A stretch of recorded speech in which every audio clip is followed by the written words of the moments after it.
Hey everyone, how are you doing tonight? Welcome, welcome, welcome, welcome. So good to be here with all of you. Hit the like button, hit the subscribe button, hit the notifications bell. Lately, I've been starting my streams with a hello, and it like blasts everyone's ears out because the microphone is still adjusting volumes and stuff. So I made a point of starting with a quiet voice tonight. I hope that improved things, didn't ruin anyone's hearing. I hope the microphone is still catching on and all of that. But yeah, lately my bombastic start has startled a lot of people. So I'm trying to do it differently. But here we are. Here we are. Welcome, everybody. Of the American century. I say that the century on which we are entering can be and must be the century of the common man. A radical redistribution of economic power. I mean, we know that racism is just it's a byproduct of capitalism. Everything would be all right if everything was put back in the hands of the people. We need a government that will make sure Americans are taken care of and organize the economy to serve the people, not the profits of a wealthy few. We now have the techniques and the resources to get rid of poverty. We got to start getting out there with the people. Get out of the movement and get to the masses. We need a government of action.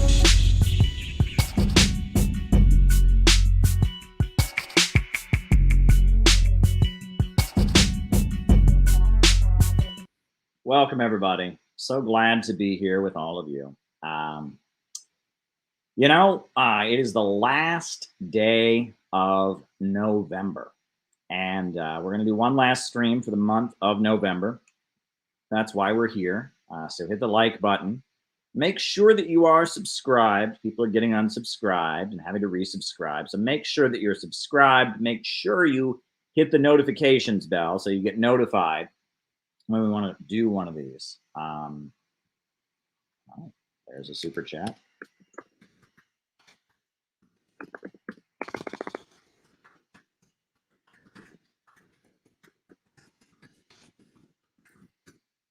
All right. And that's the way we tend to do things here. Hit the like button, hit the subscribe button, hit the notifications bell. I'm going to just do a last bit of opening remarks here. And then we'll have a last roll call of the month of November. And then we'll have a last super chat question and answer session for the month of November. And then to top everything off, tomorrow we will have a patrons only stream, December 1st. So if you want to sign up and be part of it, we would love to have you. If you want to be part of the patrons only stream, it's happening tomorrow. Those are small, intimate conversations. So there we go. Now, someone's saying they don't think my mic is on. Oh my goodness, you're right. You're right.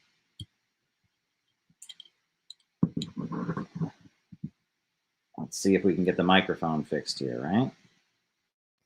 Yes, how's that? Now the sound is much better, isn't it? Thank you, Lori, for catching that. And thank you, Nicholas Castro, for your super chat. So as I was saying, tomorrow we will have a patrons-only stream. And we'll do that tomorrow. So if you want to be part of it, just sign up on Patreon. You can last minute jump in and be part of it. We're doing that. And I also wanted to mention the Center for Political Innovation, the CPI, is active once again. We are once again active. So if you want to be a member, you can join or rejoin the Center for Political Innovation. Membership are able to jump on. You can join on the website. Right now, we are simultaneously streaming on Rockfin, YouTube, and Facebook. So shout out to the Rockfin audience, shout out to the Facebook audience, and shout out to the YouTube audience.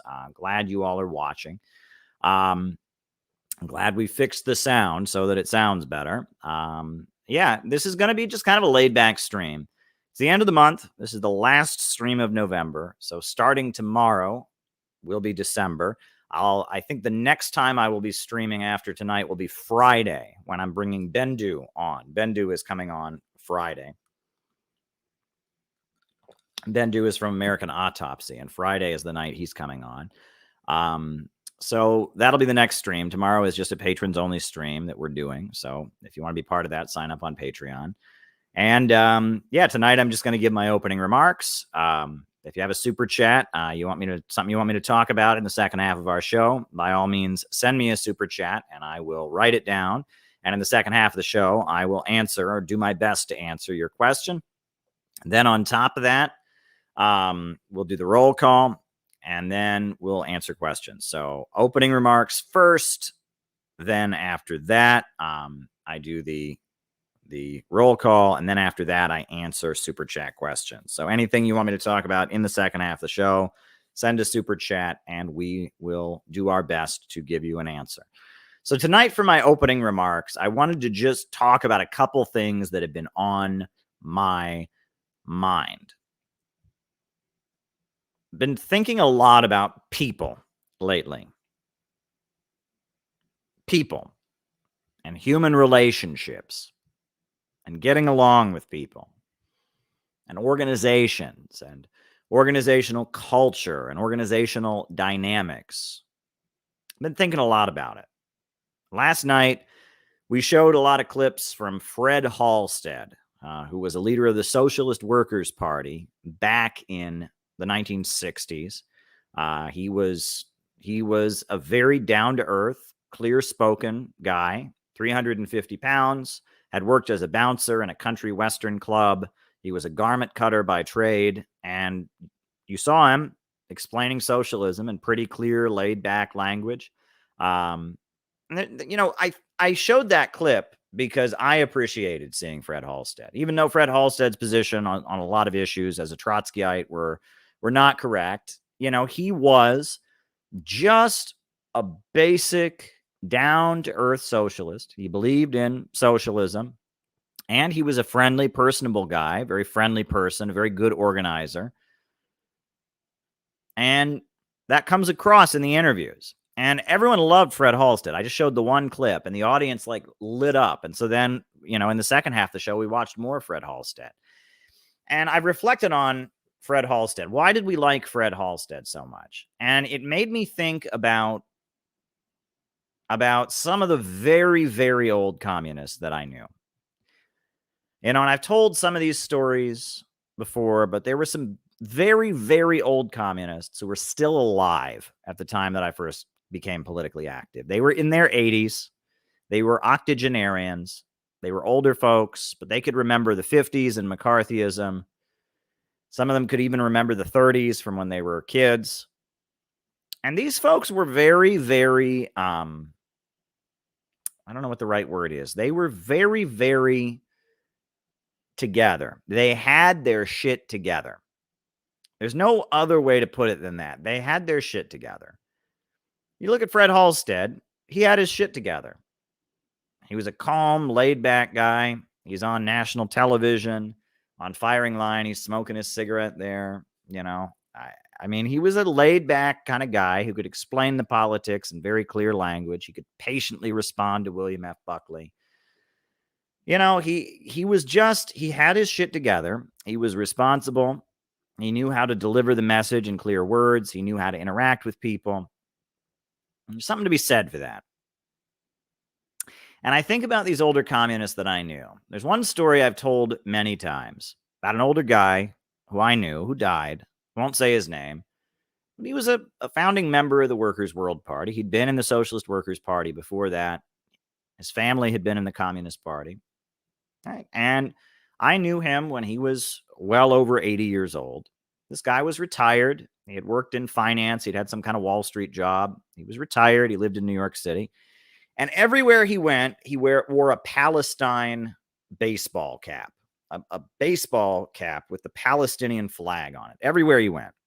And he was Jewish, and he was in New York City, and everywhere he went, he made a point of wearing his Palestine baseball cap. And every time you saw him, he had a story for you about, he would take communist newspapers with him in his briefcase when he was going around the city, and he would give them to people. And every time you saw him, he lit up, he smiled, And he would tell you, oh, I was on the subway train the other day, Caleb, and this young guy, he saw my Palestine hat. He gave me a thumbs up. So I pulled out the newspaper. I gave him a copy. Oh, it's going to be great. He's going to read it. He's going to subscribe to the paper. It's going to be really, really great. And he had this very positive attitude, this very, very positive attitude. Every time you saw him, he had good news to tell you about people who'd given him a thumbs up for his Palestine baseball cap, about people he'd sold or given a communist newspaper to, or taken their phone number and was going to invite them to go to the next rally or the next event. And he was just very, very positive, a very, very positive person. Every time you saw him, he had a smile on his face and he was very positive. And the thing was, after he died at his memorial, people talked about how positive he was and how upbeat he was. And the thing was, if you actually knew the story of this guy's life, there was a lot of tragedy there. There was a lot of stuff in his life that, was not a reason to be upbeat. I don't want to get into specifics. Don't want to violate the poor guy's privacy. But, there were things in his life that weren't that great. There were things that had gone on in his family that weren't cool. There were interactions he'd had with people. There were interactions he'd had with the political group he was in that I heard about, was whispered about. And this guy had plenty of things to be bitter about. This guy had plenty of things to complain about, plenty of things to complain about, and plenty of things to be bitter about. But if you would have met him, you would have had no idea, because he made a conscious choice not to share that, because the way people used to be socialized back in the day, we're talking before the Second World War, back in the 50s maybe, there was this feeling that for the sake of the people around you, you had an obligation to be upbeat. There was just this feeling that even if you were having a bad day, it was your obligation to go out into the world and pretend you weren't having a bad day, because the understanding was that if you looked like you were having a bad day, then the people around you, they would pick up on those negative vibes and they would start to have a bad day. And that feelings and emotions are contagious. And this is really important. You walk into a room and you smile, the chances are that other people in the room will smile. If you walk into the room and you have a frown on your face, chances are other people in the room are going to have a frown on their face. And this shows that mental health and psychology is not completely individual. We think of it as individual, but it's not completely individual. There's a very, very, very social aspect to mental health. If you're around people who are depressed, you will become depressed. If you're around people that are paranoid and worried and looking over their shoulder all the time, you will probably become paranoid and worried and looking over your shoulder the whole time. Now, that's not necessarily true, and everyone is an individual, and every person is different, and everyone has different life experiences, etc. But there is a collective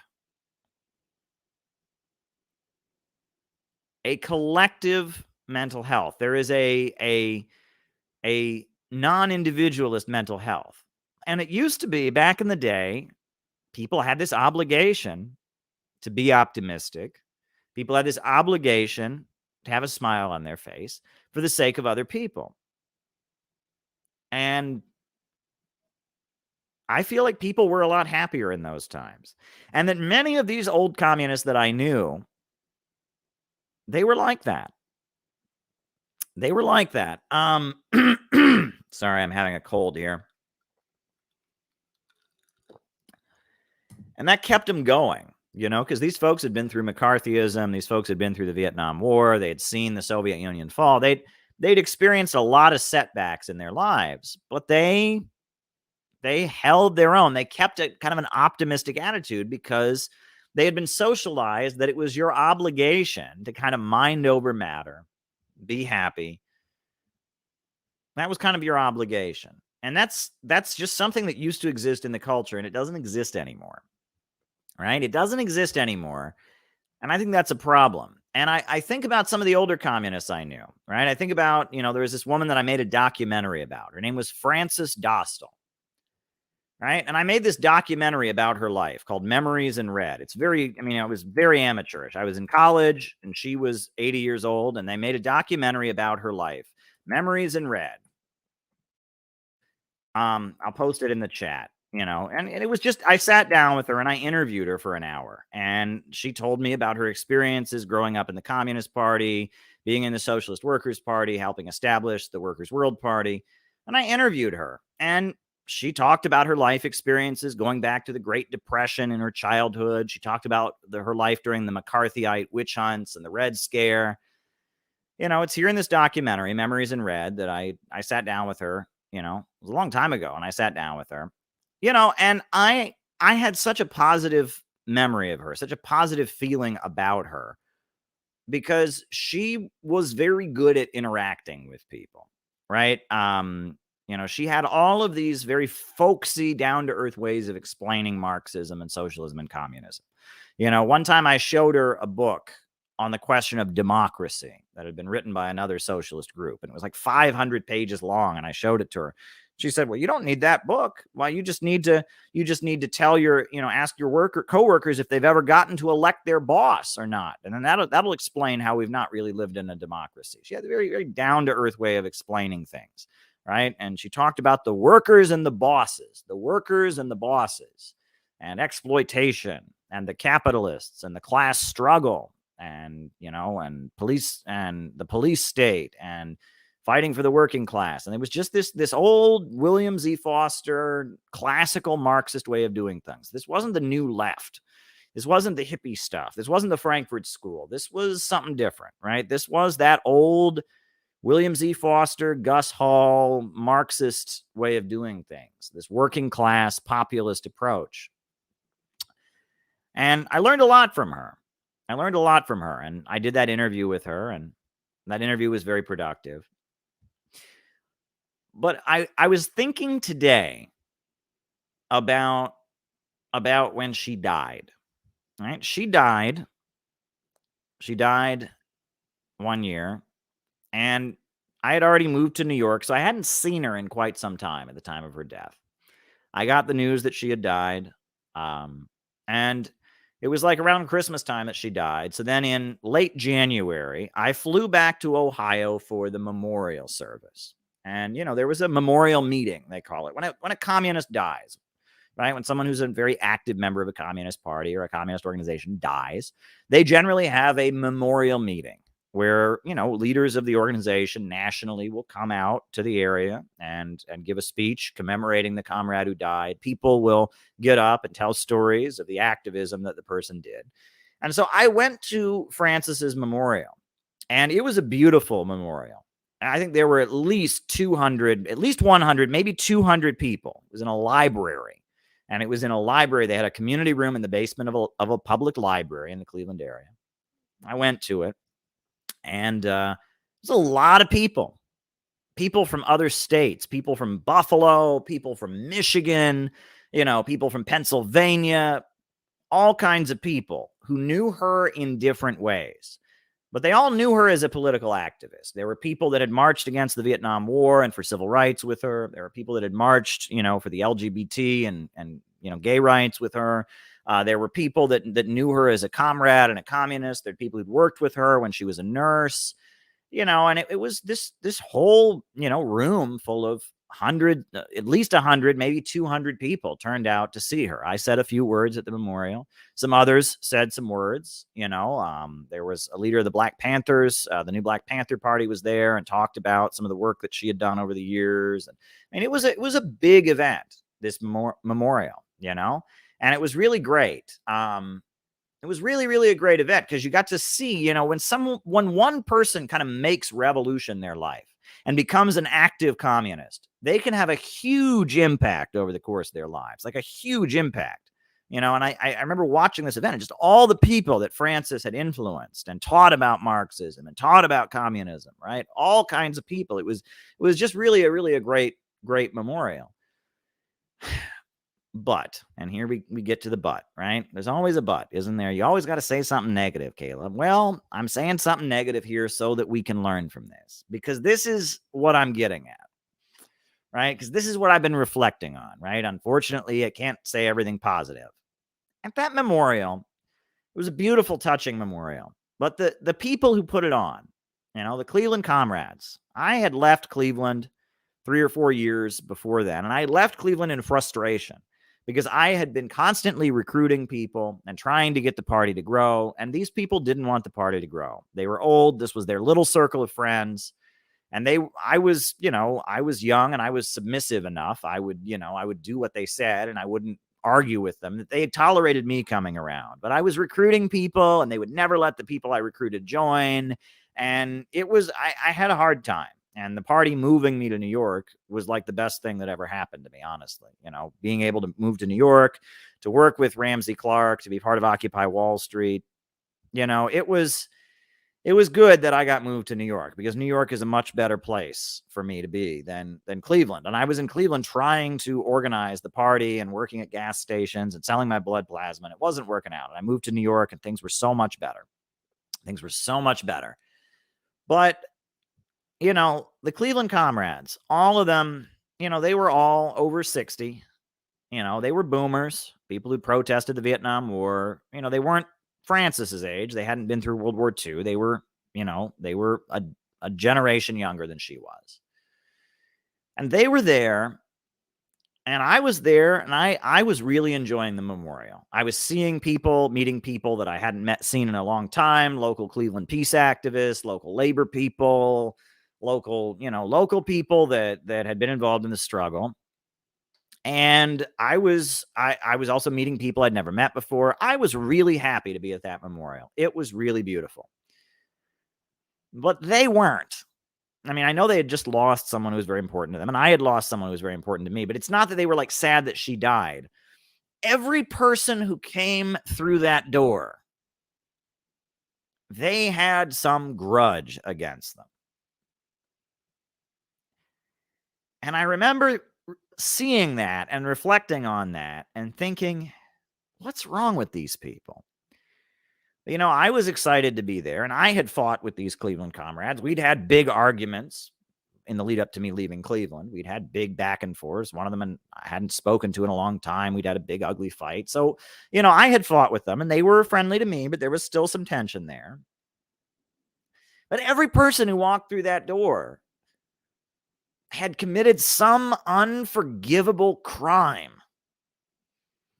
There was one young woman who came, and it's like, oh, she got drunk on the bus back from a national anti-war protest one time and was being really loud and annoying. It's like, so what? Oh, this person, they got into an argument back in 1990 and they disagreed with the party about something that happened in some other country and they left. And it was like, even though we were all there to have this warm memorial to commemorate a comrade that we loved, everyone who walked through the door had committed some unforgivable crime against the party, against the organization. And this bitterness just poured out of the Cleveland comrades. They were resentful. They were, and I think about that now, and it bothered me at the time. And I knew they had resentment against me. I had fought with them before I'd left Cleveland. And later, like a couple weeks after the funeral, the other New York City party people took me aside and told me all the awful things they'd said about me when I wasn't there. And they had taken the New York party leaders aside and said, well, you should know this about Caleb. He's no blah, blah, blah. And they had also run me through the mud. Now, they'd been friendly to my face, but they had also talked shit about me. And I remember thinking about this and thinking, like, why? Why all this bitterness? Why? What was this about? And it was like, I very much enjoyed the memorial. You learn so much. When a communist dies and you go to their memorial, you will learn so much because people who knew them in different ways, you'll learn about the history of the movement. It's like going to a communist memorial meeting is like one of the most educational things you can go to. If you're someone like me, you're really interested in communist history, like, you go to a communist memorial meeting with a notepad and a pen and paper to take notes. And after, people get up and they talk about back in 1964, back in 1948. I mean, it's like, oh my God, you're there to learn, right? I mean, this is like, but I thought about this, and I see people in the chat are saying leftists be crazy, humans are assholes. That's not the point, right? I know what this was about. And this is why I can forgive them for this, but we have to talk about it. I know what this was about. This was about the fact that these comrades, they had been members of the party. First, they had joined in the late 60s, early 70s, when there was a huge upsurge against the Vietnam War, a huge upsurge of the Black liberation struggle. And over the course of the 1970s, they had seen interest in communism among Americans vastly decrease. And they'd seen communist groups and organizations get vastly smaller. And then in the 1980s, late 70s, there was a bit of an upsurge, Nicaraguan revolution, Iranian revolution. But then Ronald Reagan had come in, and the labor movement had taken a big punch in the nose with Patco. And the labor unions got weaker. Neoliberalism came in. And then in the late 80s, the color revolution started. And the Soviet Union fell. And the Eastern Bloc fell. And these folks had been through so much defeat, so many setbacks. The world was not what they wanted. The labor movement had been weakened. The American communist movement had been weakened. The global communist movement had been weakened. And it was like they were riding a train off a cliff. And they had joined the communist movement when it was doing well at its height, the height of its influence in the 1970s. And they had been through years and years of setbacks and defeats. And it's a bit much to take. That's a lot. That's a lot for a person to go through. If your whole life is communism, your whole life is being a revolutionary, and you just endure bitter defeat after bitter defeat and setback after setback after setback, most people stopped doing it. I mean, that's really the reality of the situation. In the 80s and 90s, most people stopped doing it. The 70s, there was a gradual decline, but it was still a big global movement. But 80s and 90s, people started leaving. People just started saying, well, it was nice. And people just started exiting. A lot of people who'd become communists had said, and there was a guy who came to the funeral, right? And he had been a very active communist for a while, but, he was a filmmaker and he really liked jazz. And so he he went back to college for film and he became like a jazz documentary filmmaker. Do I blame him for that? Well, I don't know. I mean, and so these comrades, these 4 or 5 people, these are people that had stayed on board. And that's to their credit. That shows how dedicated they were to communism, how much they had been won to the communist line, the fact that they stuck with it through all that defeat. But it also shows that unlike other people, that defeat was going to hit them on a psychological level harder than anybody else. If you're that dedicated that you're sticking with it, the world seems to be completely moving in the opposite direction, and you're sticking with it throughout all of that. Those defeats are going to hit you harder than they're going to fit the people who leave. The people who leave, it's like they can just leave this behind. But the people who have to stick with it, because this is all they have, this is what they believe in, this is what they're committed to. It's ironic because you'd think that the defeats would, the people who leave because of them are the people that are more impacted by them. But that's actually not the case. It's those who can't leave. Those who are really won to communism, they're the ones that are going to be emotionally devastated by these defeats. They're going to be bitter. They're going to be frustrated. They're going to be angry.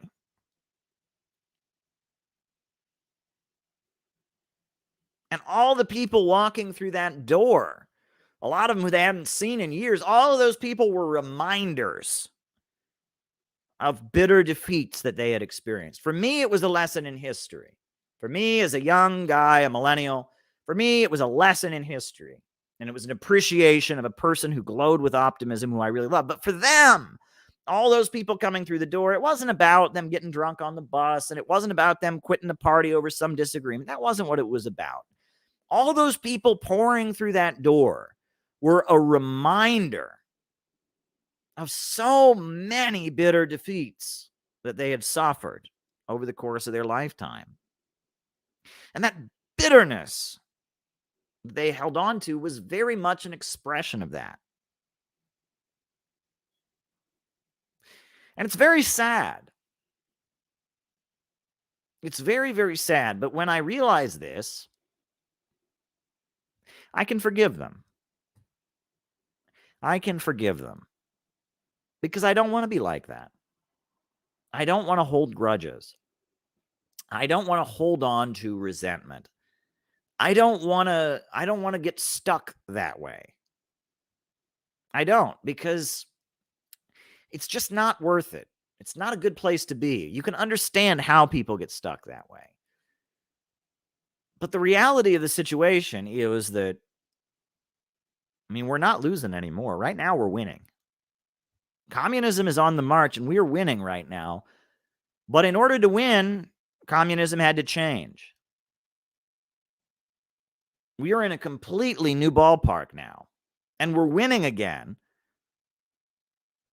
We're winning. That's not to say there aren't more setbacks ahead. History never moves in a straight line, but right now we're winning. We're winning in Latin America. We're winning in China. Right now, our movement is on the upsurge. Capitalism is entered a built-in capitalist crisis. We're winning. We are winning. And for the first time, it didn't look this way during the 2000s.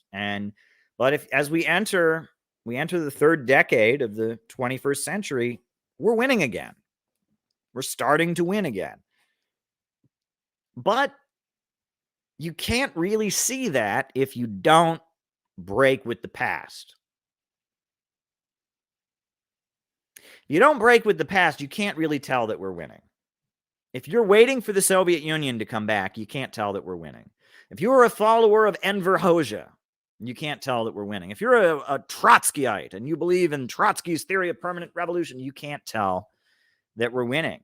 And in fact, if you are still an adherent of the left, if you believe in leftism, all right, if you still believe that communism is somehow tied up with the left, you can't tell that we're winning.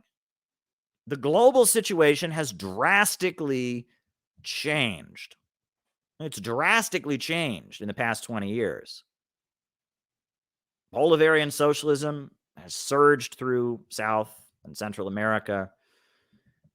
China has taken a turn in a revolutionary direction, and their command economy is very, very strong while Western capitalism is collapsing. Right? Russia is a big, important part of the global anti-imperialist movement, and there's a whole situation where they're coming to the aid of the people of the Donbass regions, and consciousness among the public. People know capitalism is the problem. People are open to hearing a socialist message more than they've ever been, I would say. So we're winning. We're winning again globally, and even in terms of the consciousness of the people.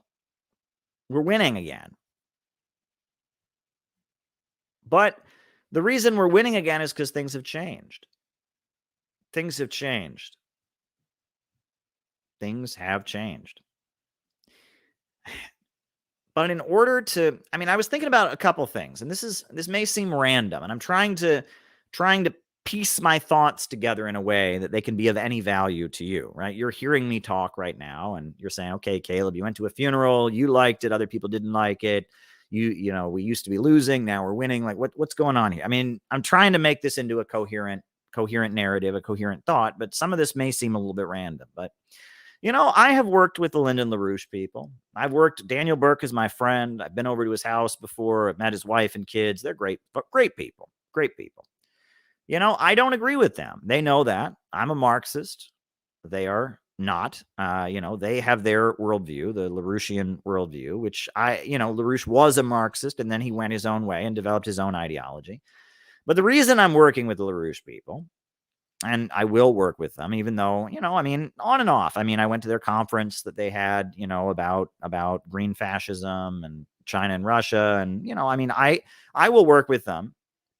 But the reason that you'll notice like Ben Norton lashes out at them so viciously, the reason that Brian Becker and Rania Khalek lash out at them so vigorously is because in the 70s and 80s, the LaRouche folks, they were the enemies of Marxists and communists. I mean, there was this bitterness that had developed because of Operation Mop Up and their fighting with the Communist Party.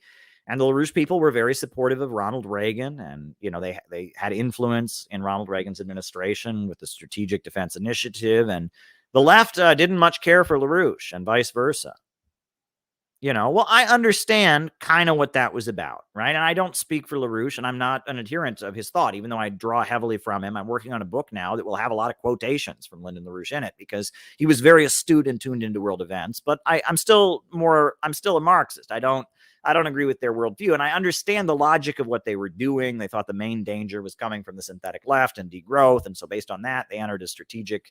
They were promoting technology, and there's a certain logic to what they're doing, and that's for them to explain, not me. I'm not here to apologize for their position, but the fact that I'm working with them now, right? I mean, that's because we're in a new ball game. 20 years ago, I look at what they were doing politically, and I would not have been working with them. And they wouldn't have been working with me. I look at what I was doing 20 years ago and what they were doing 20 years ago, and there was no overlap. In fact, I didn't start to overlap with the LaRouche people until around 2014. 2014, you saw the Ukraine crisis, and I understood what was going on. And I understood what the communists around the world, like the communists in Russia and the communists in Ukraine and the communists in Vietnam and the communists in Latin America, were saying about it. I understood what was going on in Ukraine. Well, the LaRouche people did too. They understood it, right? They're very supportive of China and very supportive of Russia, and they're tuned into world events. They understood what was going on. But the American left, they did not understand what was going on.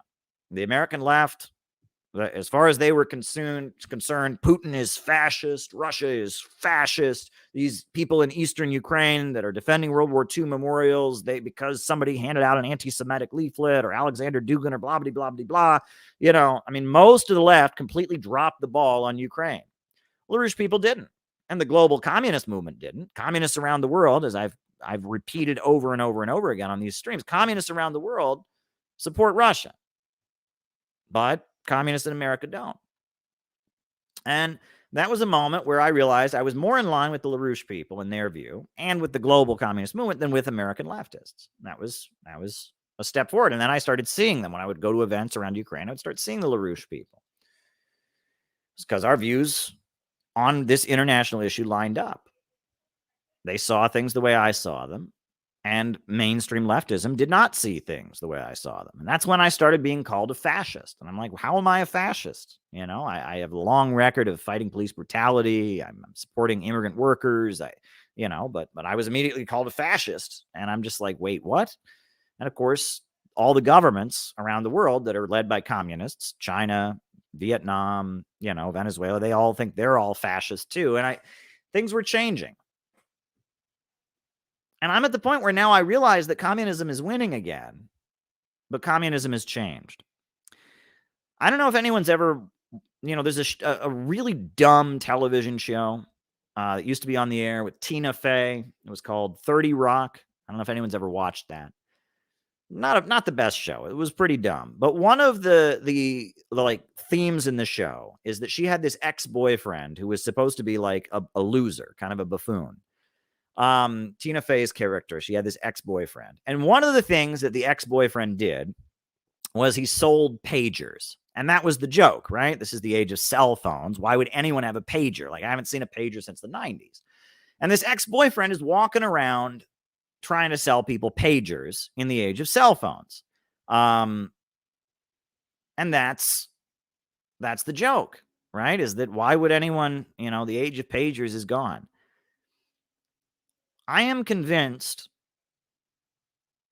But part of the reason that people are still, you see Ben Norton and PSL and all of them flipping out about LaRouche, and you see these communist groups just completely falling apart.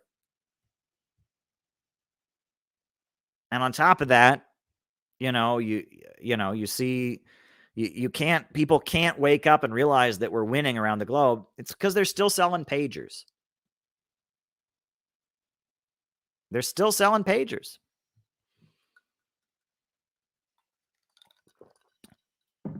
That's really what's going on.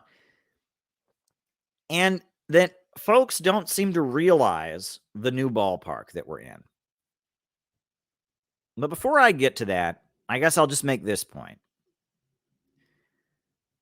One of the big problems in Marxism has been the dialectical worldview.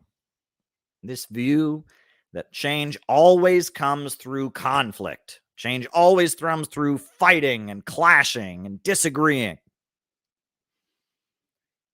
I mean, change does come through that, obviously. But as I said, I'm critical of that aspect because change can also come through cooperation. Change can come through things coming back into balance. Change can come through unity. And that the entire nature of the world is not conflict and confrontation. But yes, the world is in a constant state of change, and A does not equal A. And that aspect of the dialectical materialist worldview is 100% correct. The only thing constant is change, and you never step into the same river twice. That is true.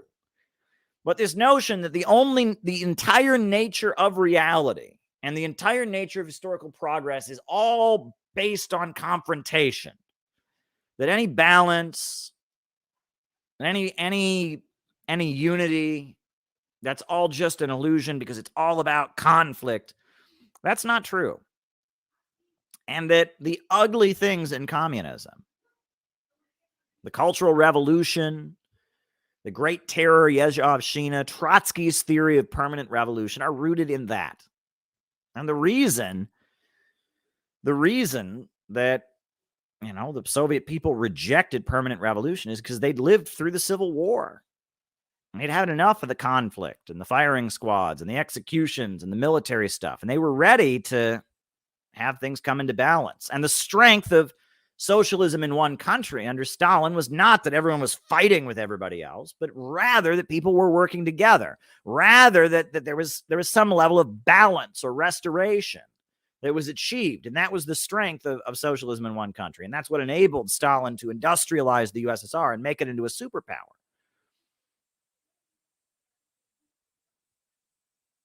And that dialectical worldview that reduces human interactions and human progress, that reduces it to confrontation, that is a source, that is a weakness of the global communist movement. And that over the course of the Cold War, the imperialists very much tapped into that. They very much tapped in to that worldview. And that they turned it on the communists. They hijacked the desire for chaos in the streets. They hijacked the alienation of the young Soviet intellectuals. That the color revolutions and the chaos that ultimately brought down socialism was an example of the imperialists hijacking this desire for destruction, this desire for instability, this belief in social progress coming through confrontation. They hijacked it in order to bring down socialism. And that the new left was very much this aspect of Marxism being separated and refined, right? Because this is just one part of Marxism. Right? Karl Marx's beliefs were very big, but that belief that was at the foundation, that everything is about confrontation, everything is about struggle, everything is about conflict, everything is about destruction. But you can't have oneness, you can't have balance, you can't have restoration. You just have to have conflict all the time. That worldview has been extracted by the imperialists. They believe that now. And they've hijacked it. Whereas the socialist countries, China, North Korea, Vietnam, Venezuela, Nicaragua, Cuba, they don't believe that anymore. The socialist countries of the world, they believe in historical progress. They believe in growth, and they certainly understand class struggle and different concepts, but they don't believe in tearing each other apart. And in fact, the governments of these countries, what they offer their population is stability. It is balance. It is holding society together, giving people something to believe in, giving people community, not inciting people against each other. This is actually where they draw their strength. But there has been a correction. There has been a correction in the global communist movement. The global communist movement has adjusted its worldview.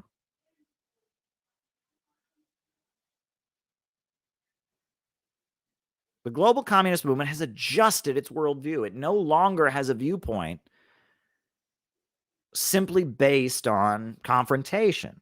Confrontation is obviously part of it, but it realizes that its strength is achieving oneness.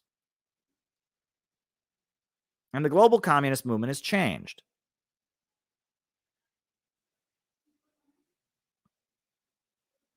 And then on top of that, okay.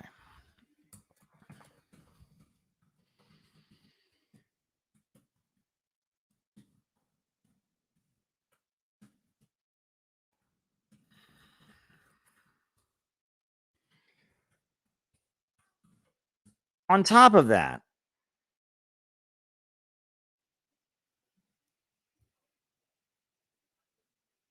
that ugliness, that belief that change only comes through confrontation, that belief that it's all about tearing things down and burning things down and destroying things, that negative aspect of our movement, that weakness of our movement,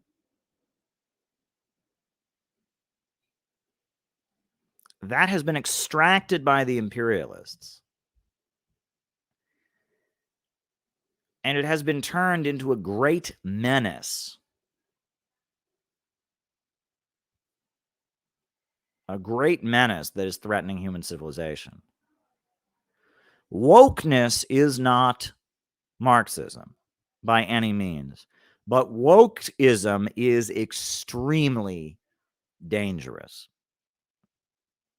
Wokeism is really dangerous. Wokeism takes from Marxism all that is solid melts into air, conflict, confrontation. It takes that from Marxism. It takes the resentment of people who've been discriminated against. It takes the resentment of women against patriarchy. It takes that. And it takes this libidinal desire to break things apart and crush things and release your anger. This desire for sexual feelings to just flow out and rage to just flow out. It takes that. And it leaves the rest of Marxism.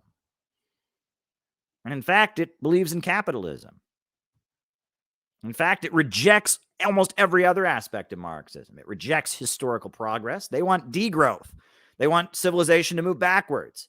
It rejects populism. It thinks human beings are a cancer. Human beings are the enemy. We need to reduce the population. And any populist mass movement of the people is inherently fascist. Right? It takes Marxism's criticism of the capitalist state, its criticism of imperialism, and it throws that out the window, right? We want the capitalist state to censor people, right? We want the government to crack down on people that are racist, sexist, and homophobic. We want the USA to attack Iran and destabilize it because it's oppressing women, or it's not, practicing modern human rights. We want a confrontation with Russia because they're homophobic, blah, blah, blah, blah, blah. I mean, it doesn't have anti-imperialism. It doesn't have opposition to the U.S. state. It doesn't have a belief in historical progress. It doesn't have faith in the people and belief in mass movements and popular movements. All it takes from Marxism is this very ugly thing that has hurt Marxism. That's all it takes from Marxism, is just the desire to debunk, tear down, destroy. That's all that it takes from Marxism. That's it. It takes the poison, the problem, the thing that the socialist movement has gradually around the world learned to move away from because it is so toxic and so destructive. It takes that dialectical obsession with tear it down, burn it down, libidinal release, destruction. All change comes through chaos. No one should be held back. There should be no restraint. Unleash chaos, tear it down, burn it down. It takes that. And it is weaponizing that to tear down countries all over the world with color revolutions, with regime change, to tear down the United States and create instability and polarize the population against each other, to tear down any kind of organization that could emerge as a force of opposition. And that is what we are up against. The synthetic left, the woke fascism that we are now facing, that wants to set up a low-wage police state, that wants to drive down the population, that wants to create some kind of degrowth, authoritarian, high-tech dark ages, where all of our minds are programmed, where anyone who dissents or has the wrong view gets boycotted by society and is homeless out on the street, is canceled, can't have a job, can't appear in public, can't even shop at a store, where society boycotts anyone who thinks wrong. Where the big monopolies have absolute hegemony, but it's called a cooperative. Right, where Amazon and Walmart and these big corporations are all suddenly cooperatives, so the employees don't get a paycheck, they just get a stock dividend, a profit share at the end of the week, and these big corporations have absolute monopolies. Where everyone's constantly being pumped full of brainwashing via social media and dissident. I mean, this is the high-tech dark ages that they want to set up.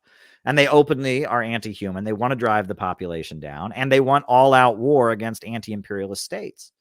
Right? They want to destroy Russia. They want to destroy China. They want to destroy Venezuela. They want to destroy Iran. This is the high-tech dark ages, that wokeism, the maniacally evil forces among the big bourgeoisie, probably the academics that they've hired. This is the maniacal evil dark vision that they have set up.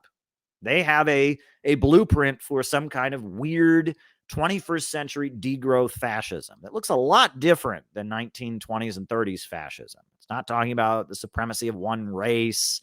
It's not talking, it's not espousing anything conservative, but the aim is degrowth. The aim is tightly controlling capitalism to stabilize it. The aim is permanent war against opposition. The aim is driving down the population. The aim is the same. It's to hold on to capitalist property relations by tightly collapsing society into a heavy-handed illiberalism to preserve capitalism and imperialism. It's the same aim. It looks completely different. Some things are an overlap, right? Just like in fascist Italy, they didn't change property relations. It never became a socialist society, but they made all the companies corporates or corporations, right? That's what the corporate state was, where it's not, it's the labor union and the fascist party and the company owners sitting down together and negotiating things. And in Spain, they called it national syndicalism, and it was supposed to be worker cooperatives, but it wasn't, right? In Nazi Germany, they had similar outfits where every worker joined a fascist union, and the fascist union that every worker was a member of had some say in how the Volkswagen was run, but it wasn't, right? And that's what they want. That's what all their obsession with worker cooperatives is about. That's what their obsession with cancel culture and outlawing dissent is about. That's what their obsession with degrowth and equating degrowth and driving down living standards and driving down the population and creating that with socialism and anti-capitalism. That's what that's about, right? They are trying to set up this frightening high-tech dark ages. And this is the new threat facing the human race. And Russia and China, they're against it. And Venezuela and Iran, they're against it. And the labor unions, they're against it. Those railroad workers, they don't want to be degrown, right? Those railroad workers are out there, fighting for just some paid sick time. They only have 1 day of paid sick leave, and they want 7, and their right to strike is basically being taken away now by the U.S. Congress. Nobody wants degrowth. Nobody wants degrowth. I mean, and this is the main enemy focus facing us. And if you're a communist in America, you're selling pagers.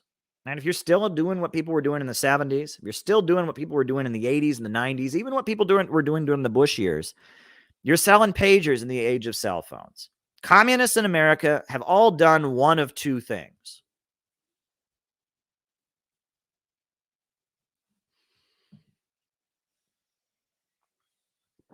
Right?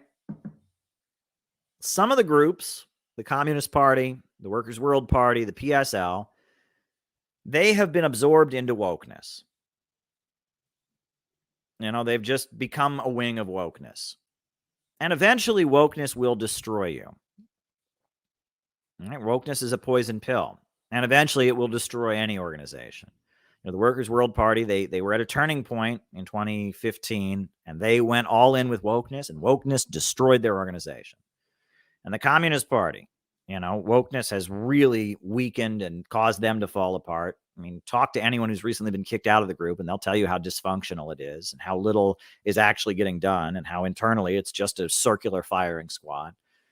The ISO, one of the biggest Trotskyite groups in America, they went woke, and wokeness came into their group, and pretty soon everyone was accusing everybody else of everything and sex scandals and this and that, and it destroyed them, right? The PSL, internally, it's a nightmare. More wokeness. Wokeness will destroy you eventually. But some of these groups, they have just tried so hard to play ball with wokeness. They've gone in with wokeness. And they become part of the problem. And eventually wokeness will destroy them. Eventually wokeness will destroy them. However, there's other groups that haven't gone all in with the wokeness. And those groups, there's a few. Socialist Alternative, the Spark, which is an obscure Trotskyist group. They haven't gone all in with wokeness. Instead, they're just more and more engaging in some kind of historical reenactment. The ideas that they espouse are not connected to any existing country or socialist movement around the world. The principles that they teach are more and more divorced from the living struggle and reality. And they haven't, updated and moved in with wokeness. But they haven't adjusted their worldview. They're not part of the global opposition to Western capitalism.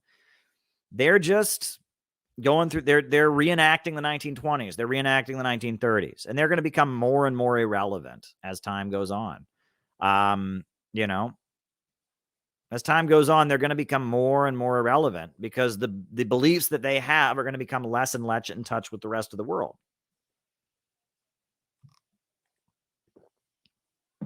Right? You got a lot of these groups are Trotskyist groups. There's others, Maoist groups, others. They've rejected wokeness, which is to their credit. They realize that wokeness is not Marxism, which is to their credit. Party of Communists, they've done that. But if they continue to try and hold on to what was there before wokeness and just try to hold on to the old communism, they're just going to become more and more irrelevant. The actual world around them is going to become less and less relevant in what they're saying. They're going to become more and more lost in their own world of old historical books, and the world that currently exists, they're going to have less and less relevant things to say about it. They're going to become more and more detached from reality and more stuck in the past. But what makes the Center for Political Innovation, CPI, so special? And what makes what we do on these streams so special and what keeps people coming after everything, right? They've gone out of their way to convince you. I mean, they have, if you're watching this right now, you deserve a medal. Let me just say that. If you're watching right now, there's 166 of you watching right now.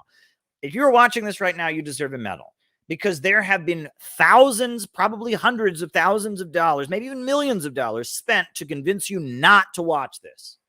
Like they have gone out of their way to convince you that I am a white supremacist, which is ridiculous. I mean, look at me, look at my life. I mean, that's ridiculous. They have gone out of their way to convince you that I'm an advocate of some kind of fascism. They have gone out of their way to convince you that I'm, all of this is just a big elaborate scheme for me to be sexual with people. I mean, which is even more ridiculous. I mean, they have really, really tried to keep you from watching. So if you're still watching here, you deserve a medal because you have been able to sift through the bullshit. You have been able to, they just said, well, I hear what you're saying about Caleb. I want to go listen to it. And if you start watching this, immediately all the bullshit falls apart. I'm not on here espousing hatred for black people and trans people and advocating hate crimes.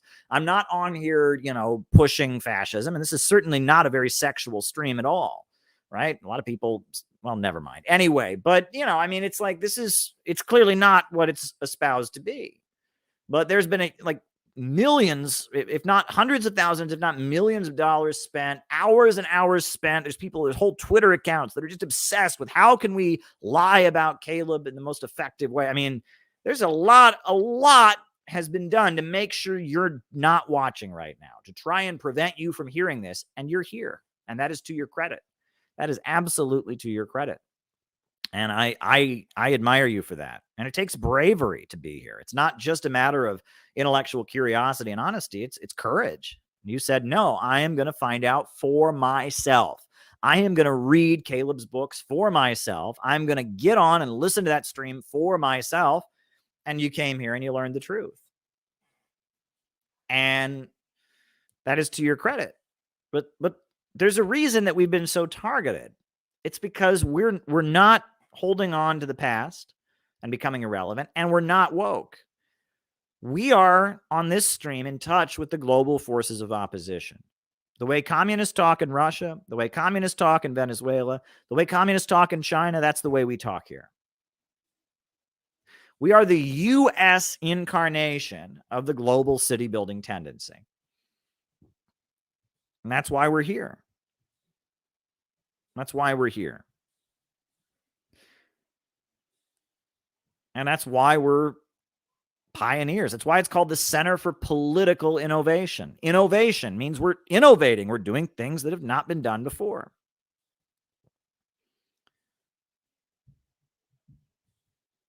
Right.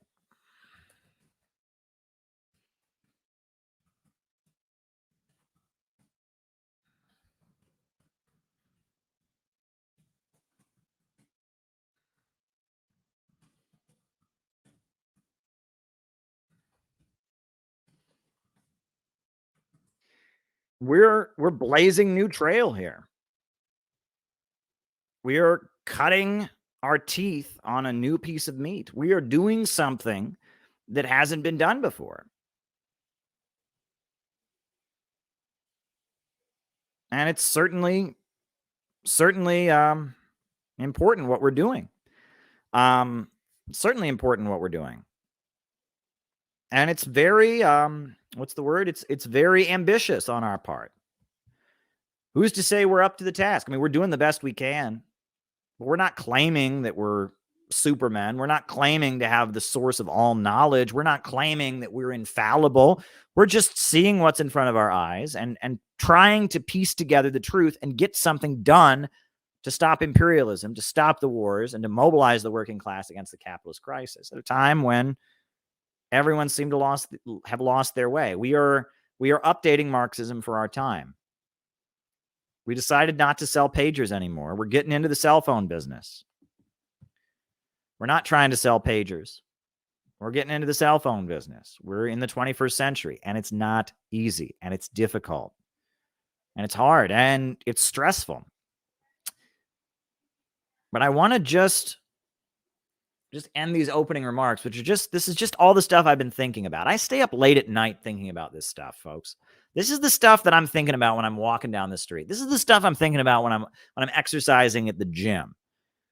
This is, this is what I'm spending my time thinking about. I've been attacked for that, It's wild. I've been attacked. People say, well, you think about nothing but communism all day long. Yep, that's true. You think about nothing but world events and politics all day long. Yep, that's true. And that's why I'm trying to get answers to the tough questions. That's why I've been able to accomplish what I've accomplished. Right? There's many people who seem to want what I have. And what do I have? I have a live stream. I've written some books, spoken at some international conferences, trying to put forward others and build an organization. There's a lot of people who want what I have, but they don't seem to get that what I've been able to do has come at a great cost in terms of personal life, time, friendships. It's come at great cost. They don't, and it seems like on the one hand, they don't want to do any of the sacrifices that I've made. Right? They don't want to do any of the hard work I've done. They don't want to obsess the way I do. And they hate this about me, that I'm all obsessed. But then they also want the benefit. They want what I have.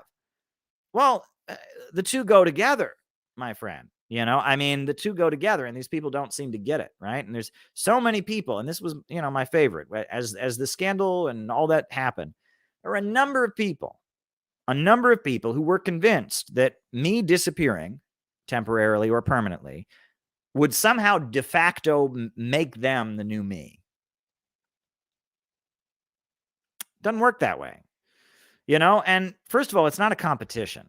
Right? If there was somebody else who was putting out this kind of message and they had 187 people watching them live as they were speaking, that would be a great thing. That's not a threat to me in any way. If there were other books that were coming out that were putting out a revolutionary anti-imperialist line and orienting people about the danger of the synthetic left and wokeness, that would be a great thing.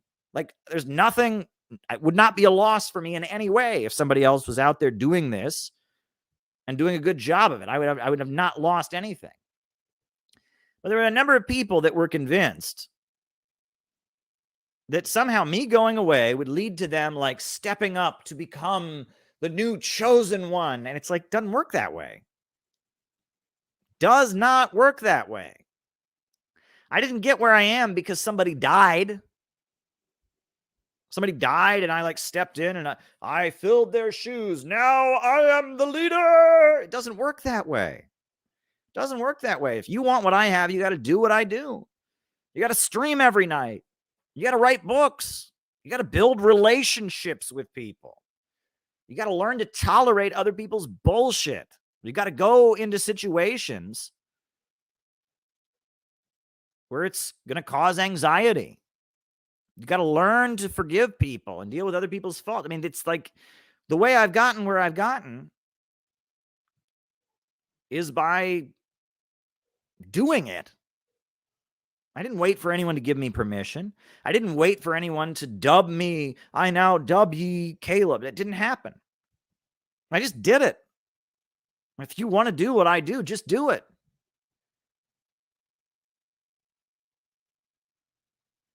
Just do it.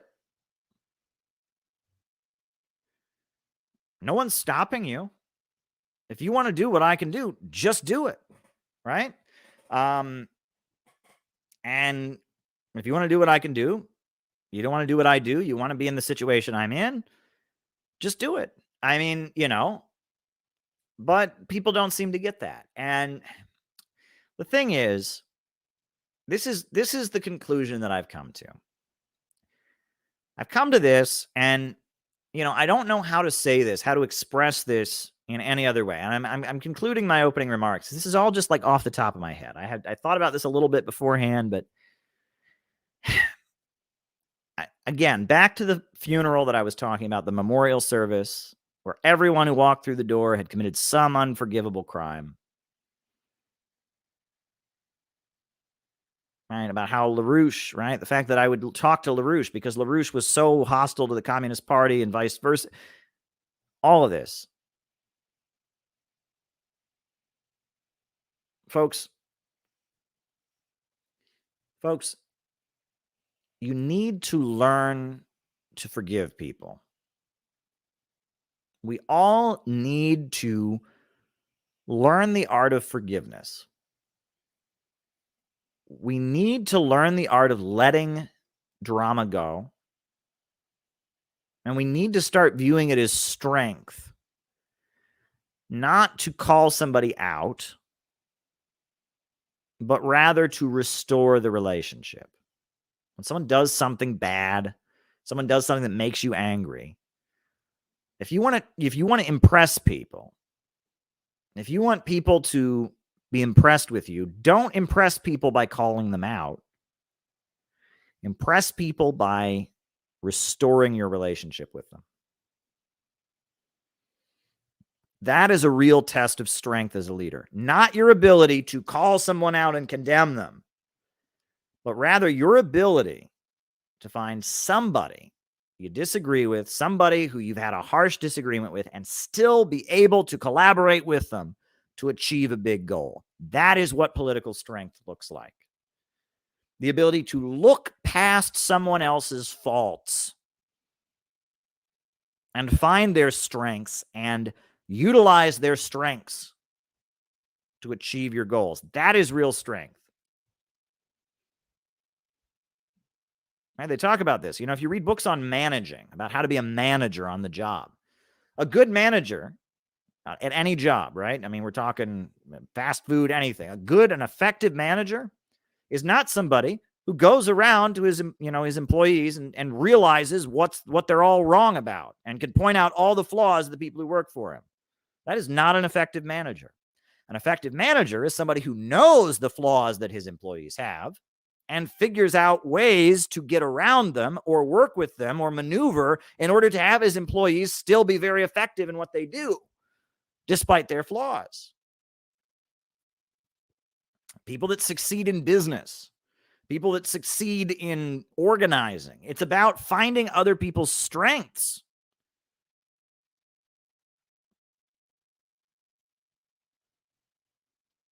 And abilities. It's about maneuvering around other people's weaknesses. It's about learning to forgive other people's weaknesses. It's about figuring out how this person who has this flaw and this problem can still be utilized effectively to serve the ultimate purpose. That's the strength. But it doesn't get you likes and views on social media, right? If you want views, and anyone listening, if you're like an internet person and you want to make your career take off on the internet, all you got to do is start finding people and start making videos. Why so-and-so sucks. And you can make a video full of cuss words criticizing that person, and then find another person. Why this person sucks. And immediately the algorithm will put that video in the feed, the news feed of every person who watches that person and other people who also hate them. And you will get lots of attention and tweet about somebody and why they suck and tweet about, and just tear people. And social media will love you. Algorithms love that because that's called engagement, right? That's engagement. All right. And social media, it's not a conspiracy. It's not some sinister conspiracy on their part. They're just trying to make money. They want engagement, and fighting is a form of engagement. And we've all been there, right? Where you just can't put your phone away. Oh my God, someone's wrong on the internet. I just have to keep pushing back. I just have to keep fighting them. I just have to keep going. I have to keep going. Not a conspiracy. It's just that's how they make money. The more times you tweet, the more engagement they get, the more people watch. So if you want your videos to get views, if you want your tweets to get action, start bashing people.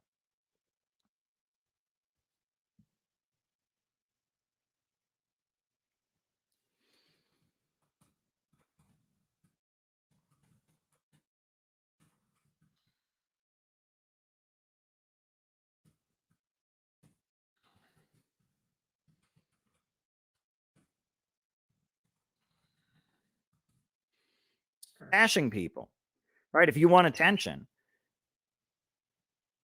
But that doesn't get you anywhere in terms of the real world. That doesn't help us achieve our goal in any conceivable way. But if your goal is to just have clicks and likes and views, it's great. Go for it, man. It's great.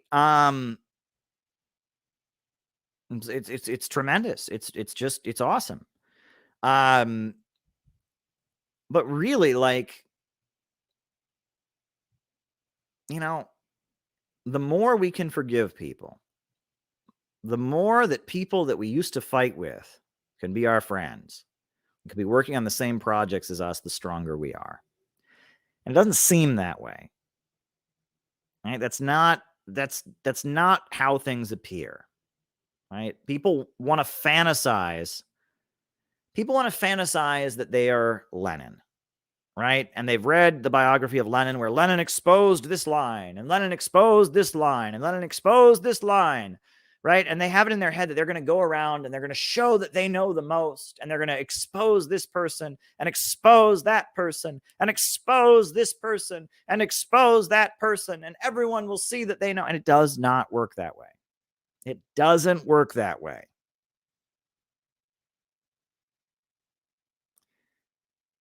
The way that you prove your effectiveness,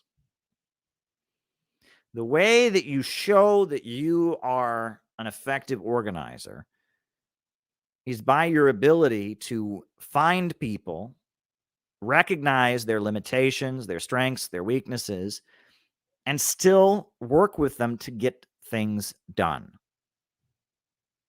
That is how you learn your strength, and a lot of that is learning to forgive people. And when I talk about those old communists, and I talk about Fred Halstead, you saw him on there. You think Fred Halstead, he was this guy who'd fought in World War II, this heavy-set guy. You can be sure that a lot of those boomer kids that were protesting the Vietnam War and had long hair annoyed the crap out of him. You can be sure that he was very, very annoyed with a lot of those younger people. But the reason that Fred Halstead was so effective in organizing anti-Vietnam War protests is that he had that patience, right? You remember when he was lighting the cigarette, and he's just like, all right. He had this patience, this way of working with people. And the same for Frances. I think about, why was she so loved? Why were there 200 people packed into this library basement to come to her memorial? Because she was patient with people. When people made mistakes, when people annoyed her, she was able to listen. And she didn't overreact, and her emotions weren't running wild. And she had that old, I guess I'll just end where I started. She had that old feeling that it is your job to be optimistic, that it is your duty to the other people in your life to put on a smile, to be upbeat, to say positive things. That is your obligation. As a socialist, as a Marxist, as someone who's part of a revolutionary movement, it is your obligation. It is your obligation to put forward a positive message, to get along with people, to put a smile on your face. That is your obligation.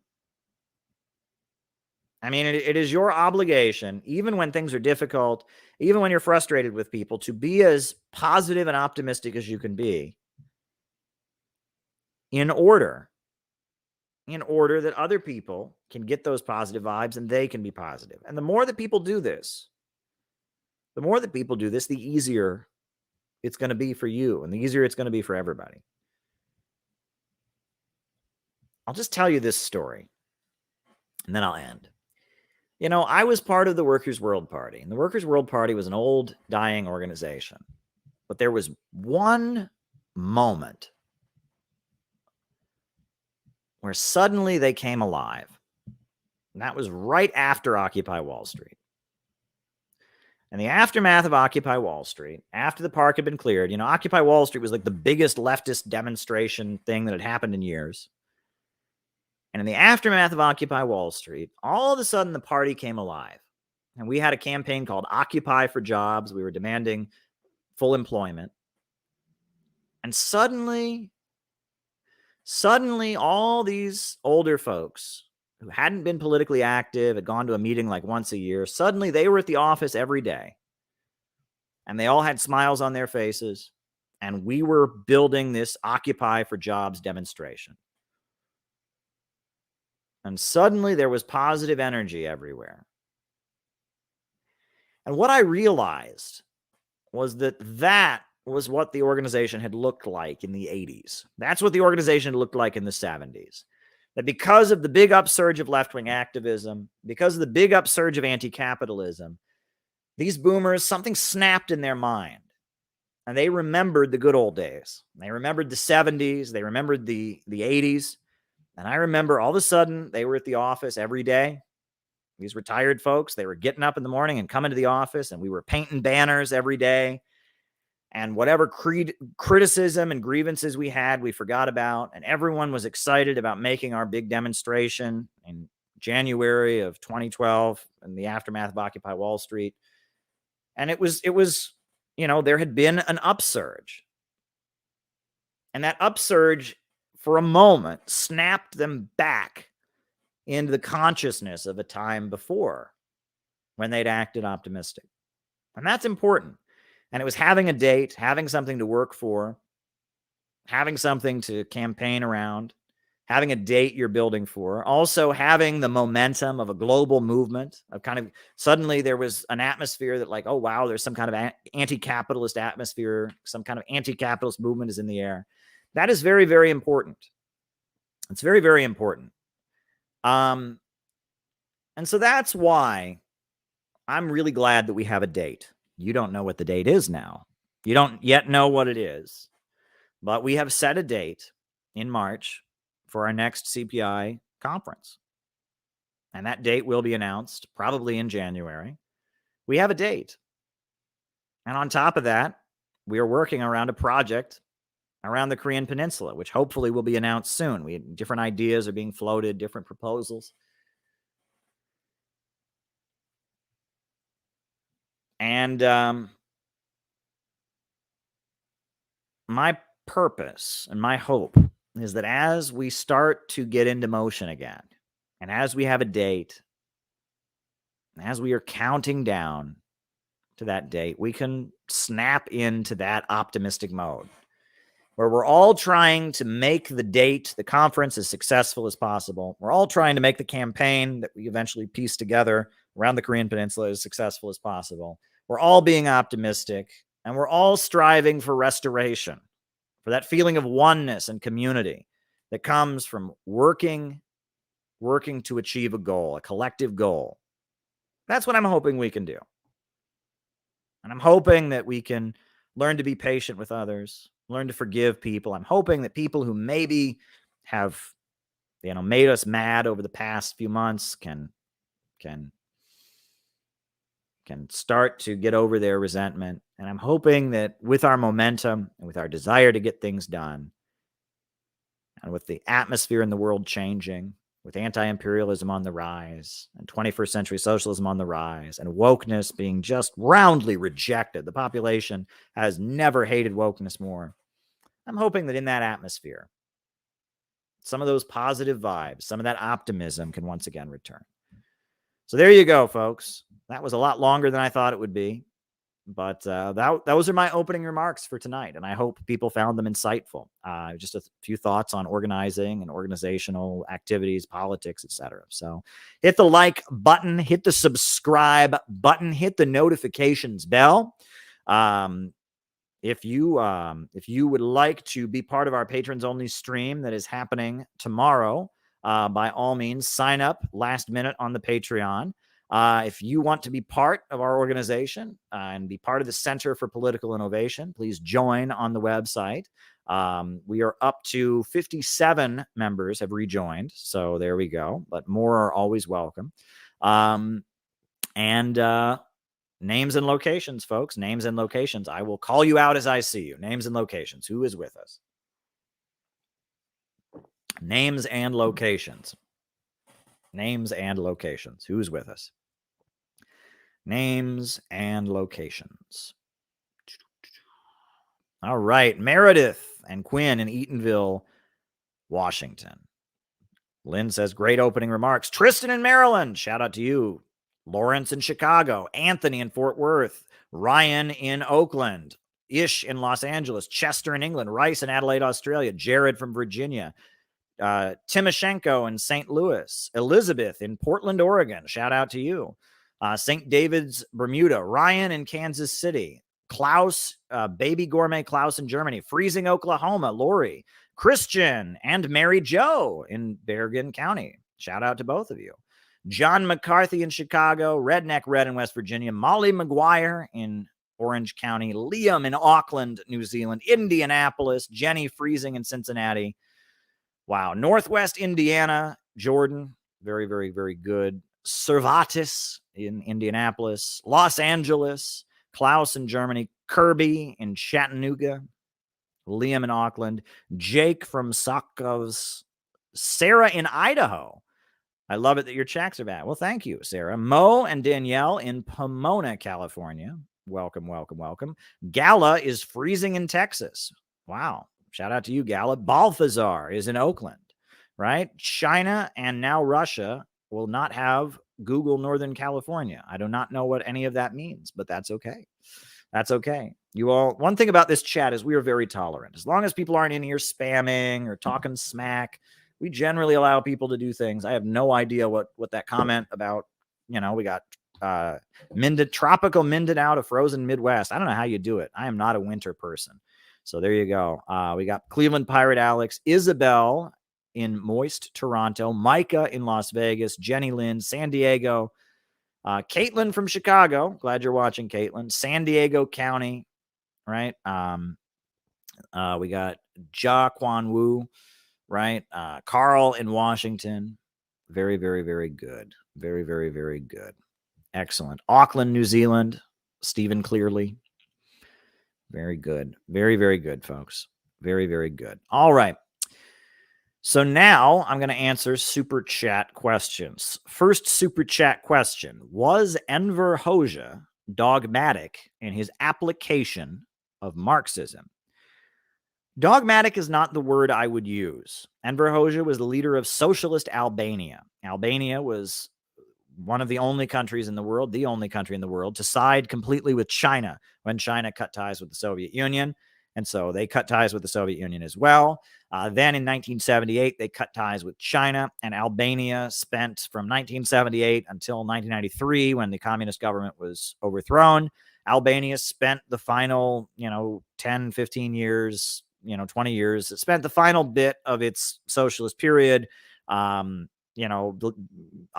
from the world. I would not argue that he was dogmatic. I would argue that Enver Hoxha was very, very committed to maintaining the Stalin model of doing things. The way Stalin had organized the Soviet Union, they were convinced was the pure way of doing things. And when the Soviet Union started moving away from it, they cut off ties with the Soviet Union. When China started moving away from it, they cut off ties with China. And they fell into the illusion that if you just do things exactly as Stalin did them during those golden years of the 1930s, everything will work out. And of course, the world doesn't work that way. And Albania had big economic problems that set the stage for its collapse. However, I will say that Albania held out a lot longer than many of the Eastern Bloc countries because the party in Albania had not been infected with revisionism. They had maintained a solid anti-imperialist line, and because of that, was Sukarno anti-imperialist? And because of that, they had had a party that was much more loyal. Unfortunately, they really clung to this belief that if you just do things the way Stalin did during the period, everything will be fine. And I don't think that's necessarily true. I mean, it's clearly, that's a delusion. The other thing I would say that is a critique of Albania that is important is that that they still believed you could achieve communism, the highest stage of communism, in poverty. They believed that as a small, impoverished country, they could achieve full communism. And you can't do that, right? Communism, the higher stage of communism, is based on vast abundance. Vast abundance. So there you go. There you go. I hope that answers your question about Albania. Now, the next question is, do you think LaRouche's ego-stripping methods were culty? And do members criticize them now? I have no idea what those methods were. I've read the same articles you've read that say over-the-top crazy things about them. And I know that when somebody gets on the shit list and you're told that someone's no good, which LaRouche has been on the shit list for a long time, when someone's on the shit list, a lot of times the allegations made against them are very over-the-top and crazy. I have no idea what happened during this time period. None. I have no clue. And the members of LaRouche that I've talked to about this, they don't seem to either. That's stuff I've read about stuff that went on in the 70s. And, other than, them, yeah, I have no idea. And I really don't care. I'm never going to join that organization. I do respect them. I think they're good people and they're doing great anti-imperialist work, but a lot of their beliefs, a lot of their more ideological beliefs, not what they're for now. What they're for now is great. Peace with Russia and China, the Belt and Road Initiative, building infrastructure, criticizing degrowth. I'm with them on all of that. They're doing great work. They're out in front, confronting elected officials, demanding, peace with Russia. They're doing great work. So they get an A+ in my book for what they're doing. As far as their beliefs, they're very esoteric, specific beliefs. I don't endorse those beliefs, and they know that. And I respect them. And, I will continue to work with them as long as they want to continue working with me. I do respect them. I think they do great stuff. But as far as what went on in the 70s with ego stripping, why are you asking me that? I wasn't there in the 70s. I've read the same stuff that you've read.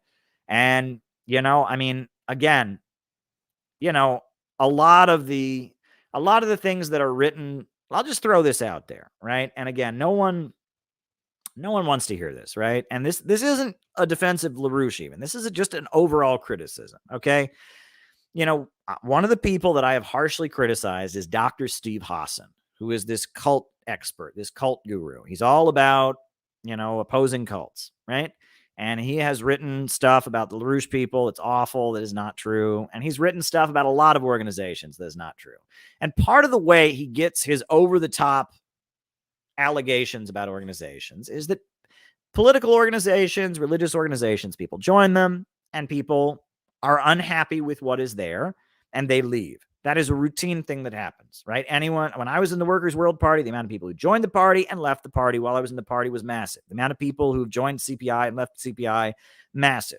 And when people leave organizations, it's kind of like a relationship. If you're dating somebody and it doesn't work out, generally it's not just, whatever. Sometimes it is, but often you're quite disappointed. And especially if it's been a long relationship, if you dated somebody for 2 years, and it turns out that, the two of you break up, you thought this person, you might marry them. You thought they were the love of your life. And you're going to have some resentment. You're going to be like, I wasted 2 years with this person. I thought they were good. They're not. These are natural feelings. But when people have such feelings, right? They do. Often, if you then put them in a room with other people who have such feelings, they will then feed off of each other's energy, right? They both have negative feelings about this organization or this religious group or this political organization. They, for whatever reason, they left, they split, they quit. And we put them in a room with other people who used to be in that organization who also have negative feelings. And their negative feelings will bounce off, just like the positive energy bounces off. The negative energy feeds off of each other. And then you've all been in this group and you all have had a negative experience. I'm telling you this as somebody who's been in these rooms before, actually. I'm not going to say in relation to what, but I've been in these rooms with ex-members of groups. And you all want to kind of gossip about people that are still in the group. And you all want to get sympathy from the other people in the group, right? You're all there to kind of sympathize with each other about how the group let you down, broke your heart.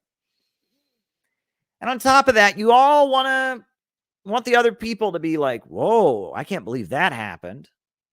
And an atmosphere gets created where people start one-upping each other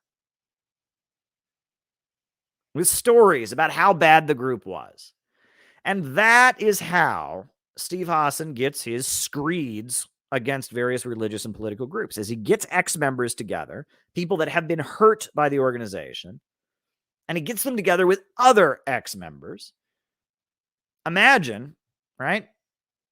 This is a fair comparison. Imagine that a guy and a girl have been dating, and the guy and the girl break up.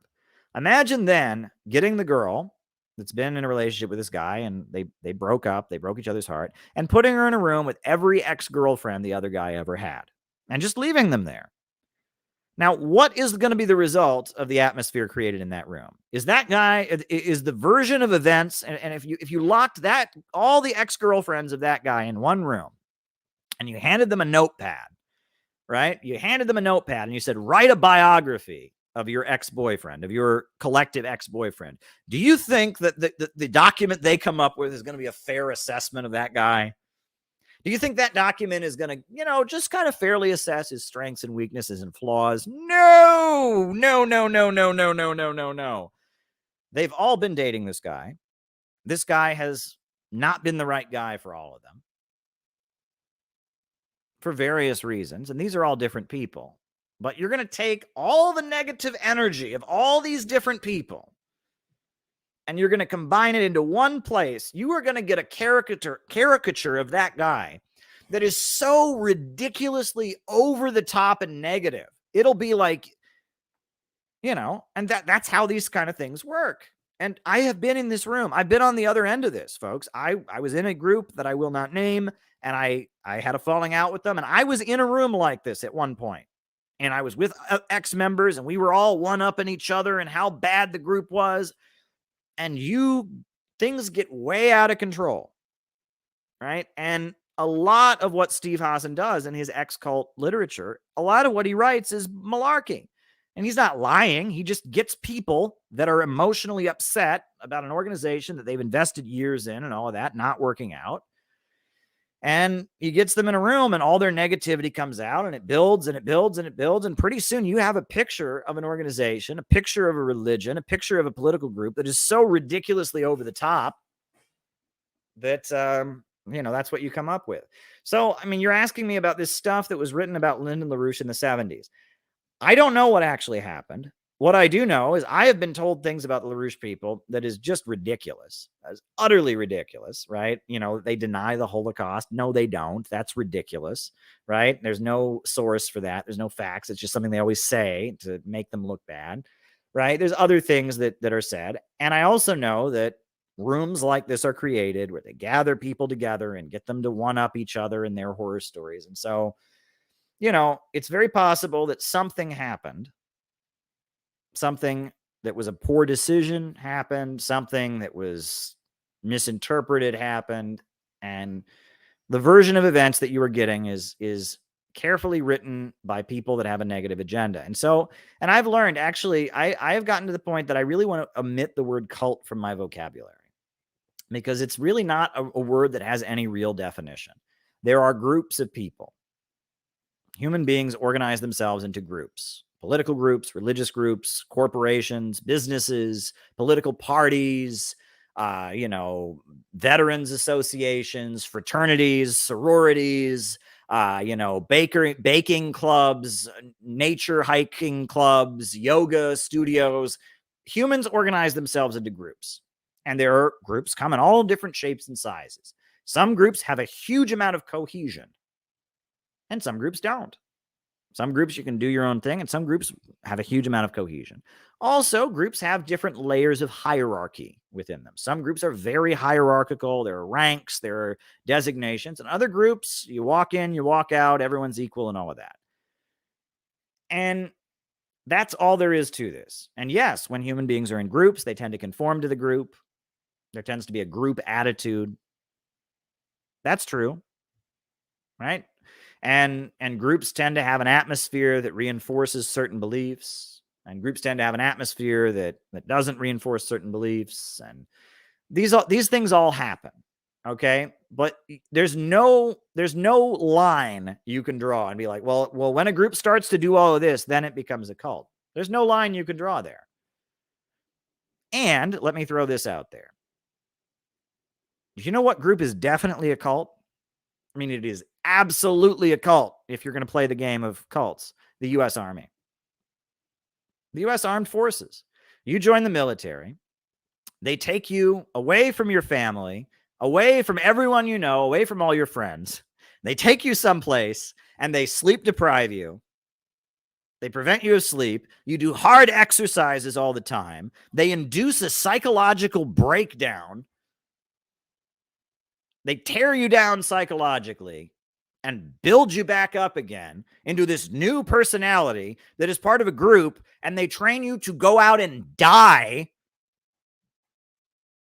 lay your life down for the organization. They train you to run at people that are shooting at you.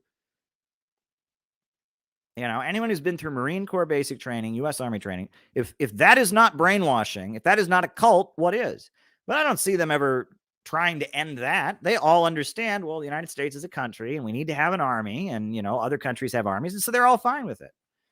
Well, what happened to freedom of mind, Mr. Steve Hassan? What happened to clearly this group of people, if there is any group, if any non-military, non-government organization tried to do anything close to what the U.S. Army does with new recruits, immediately people would say this is a really extreme, dangerous cult. But the U.S. Army does it, and they're just like, yeah, well, they have to do that because they're an army. Oh, so sometimes having groups of people that are very hierarchical and very cohesive is a good thing. Who'd have thought? The FBI is a cult. In order to hold civilization together, you have to have groups of people that are very cohesive and very, very hierarchical. Now, not everyone joins the army, right? And there are, corporations, right? If you've ever worked at a company, corporations, they tend to be hierarchical. You have managers, you have, CEOs, etc. And they tend to be cohesive, right? We're all doing what we're supposed to do, but there's different layers to it. And that this is just human beings form groups. Groups have different attributes, and sometimes those attributes are very extreme, and other times those attributes are not.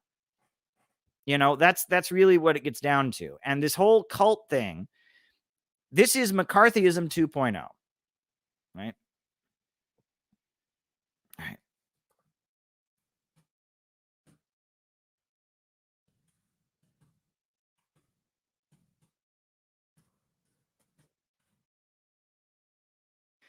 This is McCarthyism 2.0, right? During McCarthyism, the word brainwash, it comes from Chinese, and it was during the Korean War. They decided that all these American GIs who'd gotten recruited to the U.S., or, they were U.S. Army guys, and they'd gotten captured. And then in the POW camps, they confessed to having bombed civilians. They became communists. And the U.S. government was like, oh, my God, how can this be? How can these good young American men have become communists? Clearly, the Chinese have this magical thing, this this magical voodoo where they make people communists. And it was all over the U.S. media. There's movies. The Search for the Manchurian Candidate was a movie that came out. It was a novel, and then they made it into a movie. And it was all about brainwashing and mind control.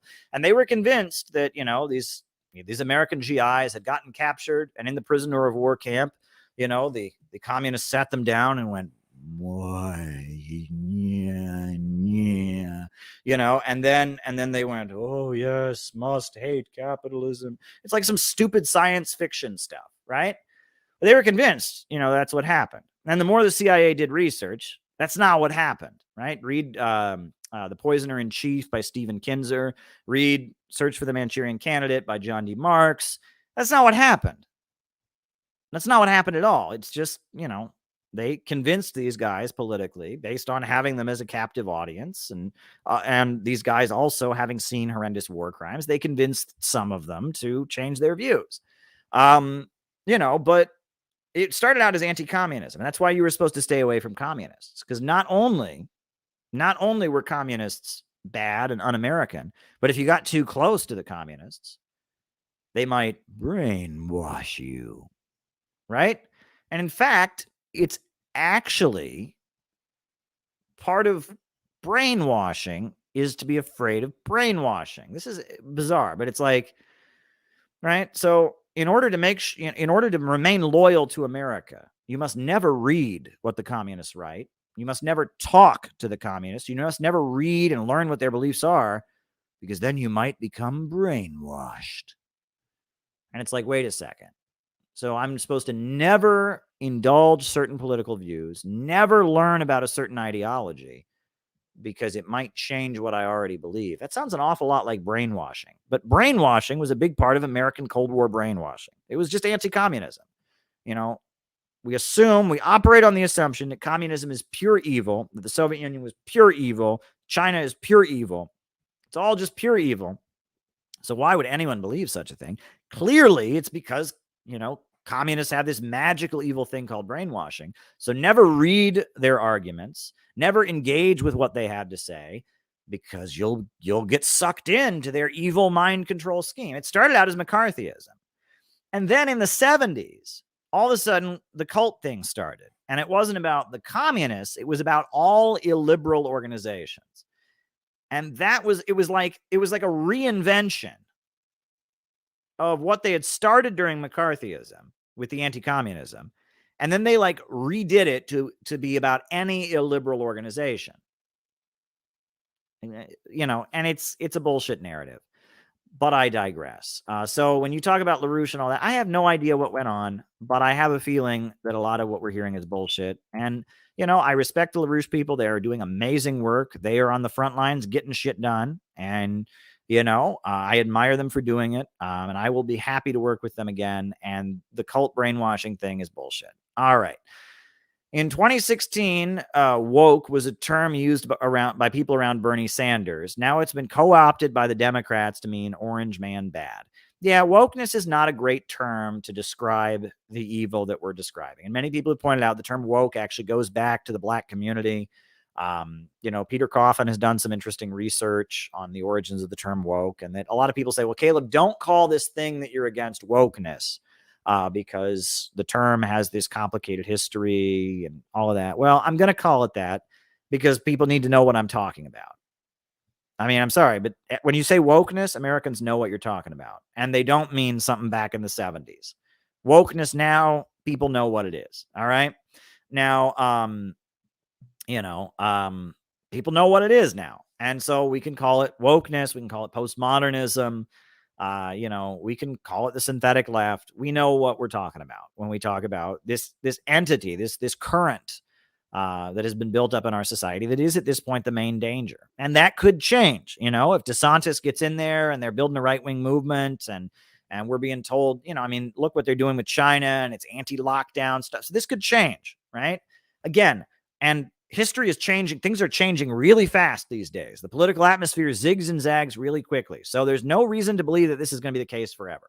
But right now, it looks like wokeness is the main danger. Wokeness is the new fascism, and this is the main threat. And anything that pushes back wokeness creates political space. And anything that furthers wokeness leads to the crackdown that makes things harder. So wokeness at this moment is the main danger, but that could change. And we should be ready for things to change. And if things change and wokeness stops being the main danger, we got to change our tone.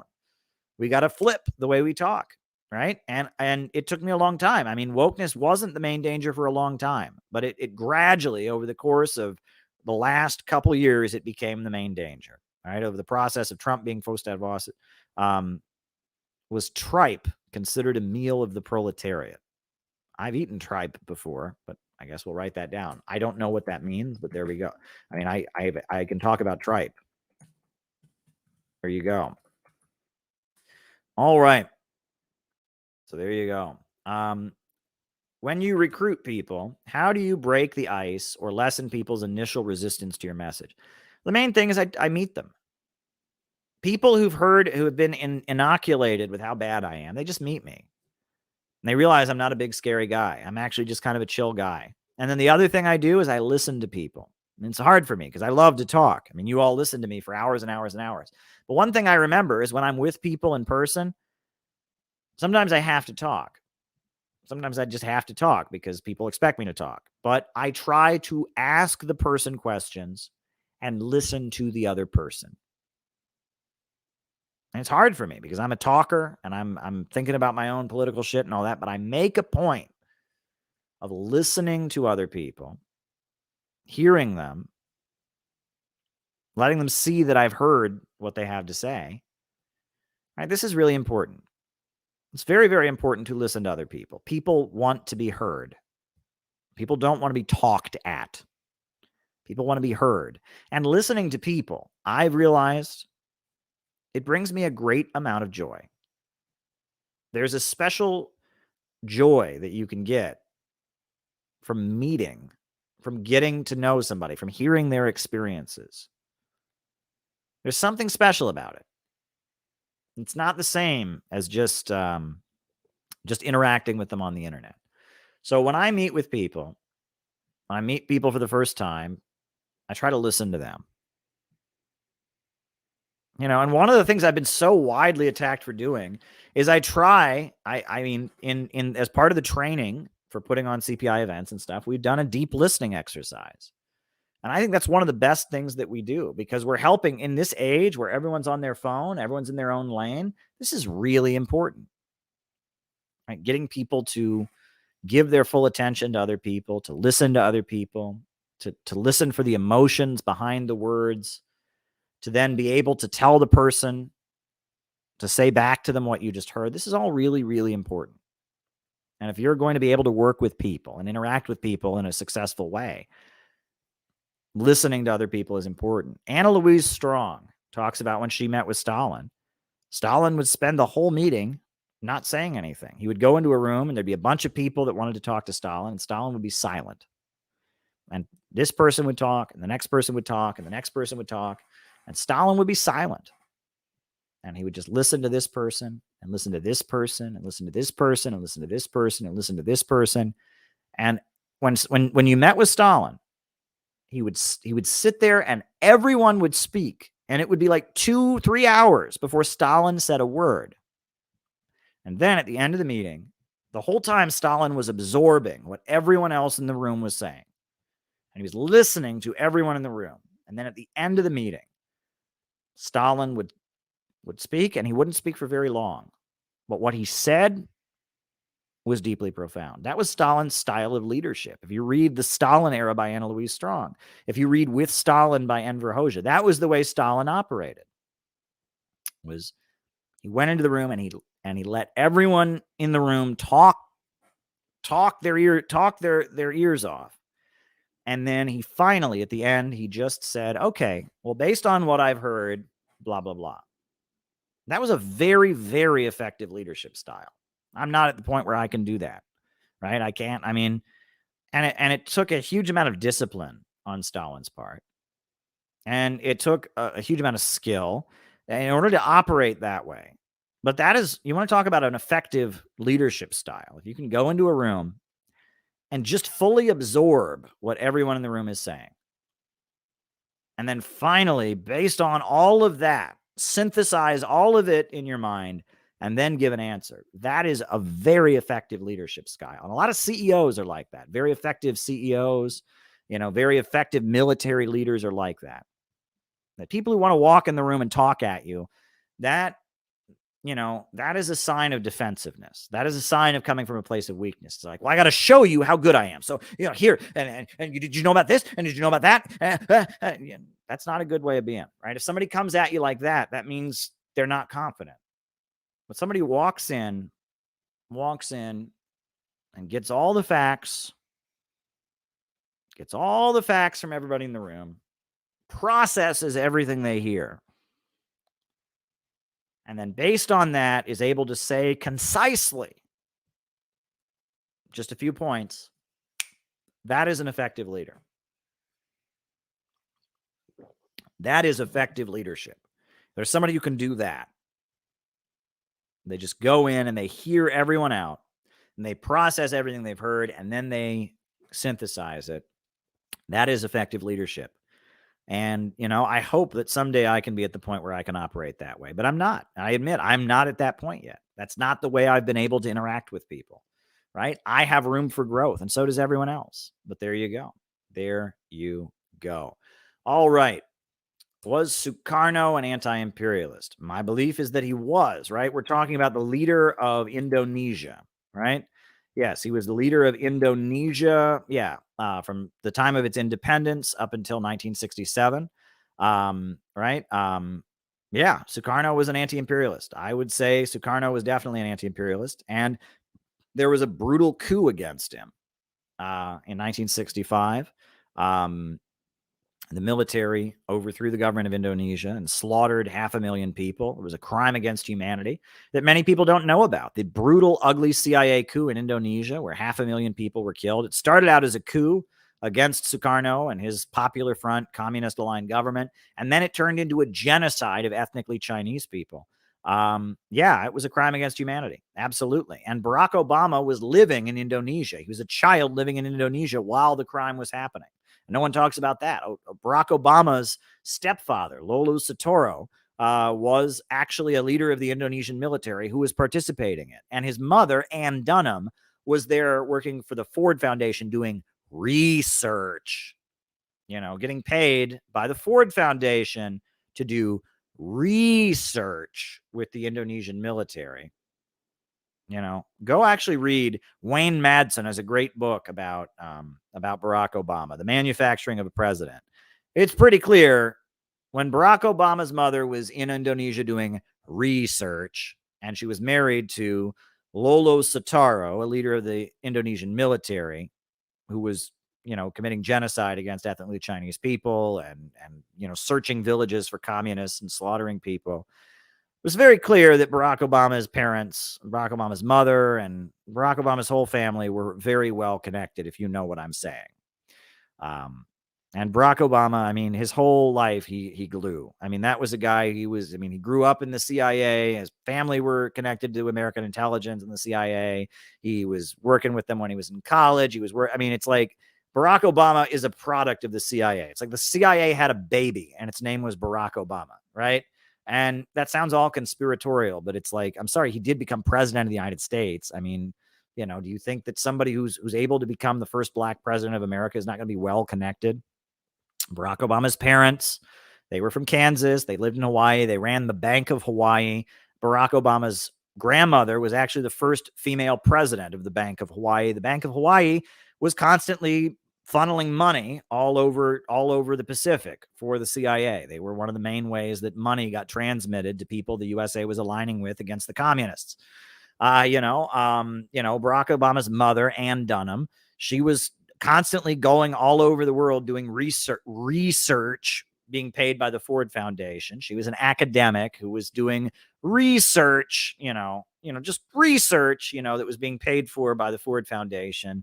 And, and then Barack Obama, like his first jobs, he works with the International Business Corporation, which goes around the world doing workshops in the third world about promoting the free market and capitalism. And then he's like an organizer, a community organizer in Chicago, and he's going around to all the community groups in the black community and keeping track of them basically for the government and for the liberal NGO apparatus. And it's like, that's who Barack Obama was, right? And and this is not a conspiracy theory. No, this doesn't mean he sacrificed children. No, it doesn't mean that his birth certificate's not real. It doesn't mean any of that. All I'm saying is that, Barack Obama is his whole life, his family, his mother, his grandparents, he himself, his college career, all the jobs he had before he went into politics, he was deeply, deeply connected with the American security services and the American intelligence apparatus. And that's like an undeniable fact. And when people hear that and they go, oh, that's a conspiracy theory. No, it's not a conspiracy theory. It's just an undeniable fact. And in and of itself, it's not scandalous. Why wouldn't the first black president of the United States, why wouldn't he be tied in with the CIA? You think they're just going to let anyone become the first black president of the United States? No. And why? How easy is it to go to Harvard, right? How easy? It's like Barack Obama is somebody who emerged in circles of American power and was vetted for the job that he got. That's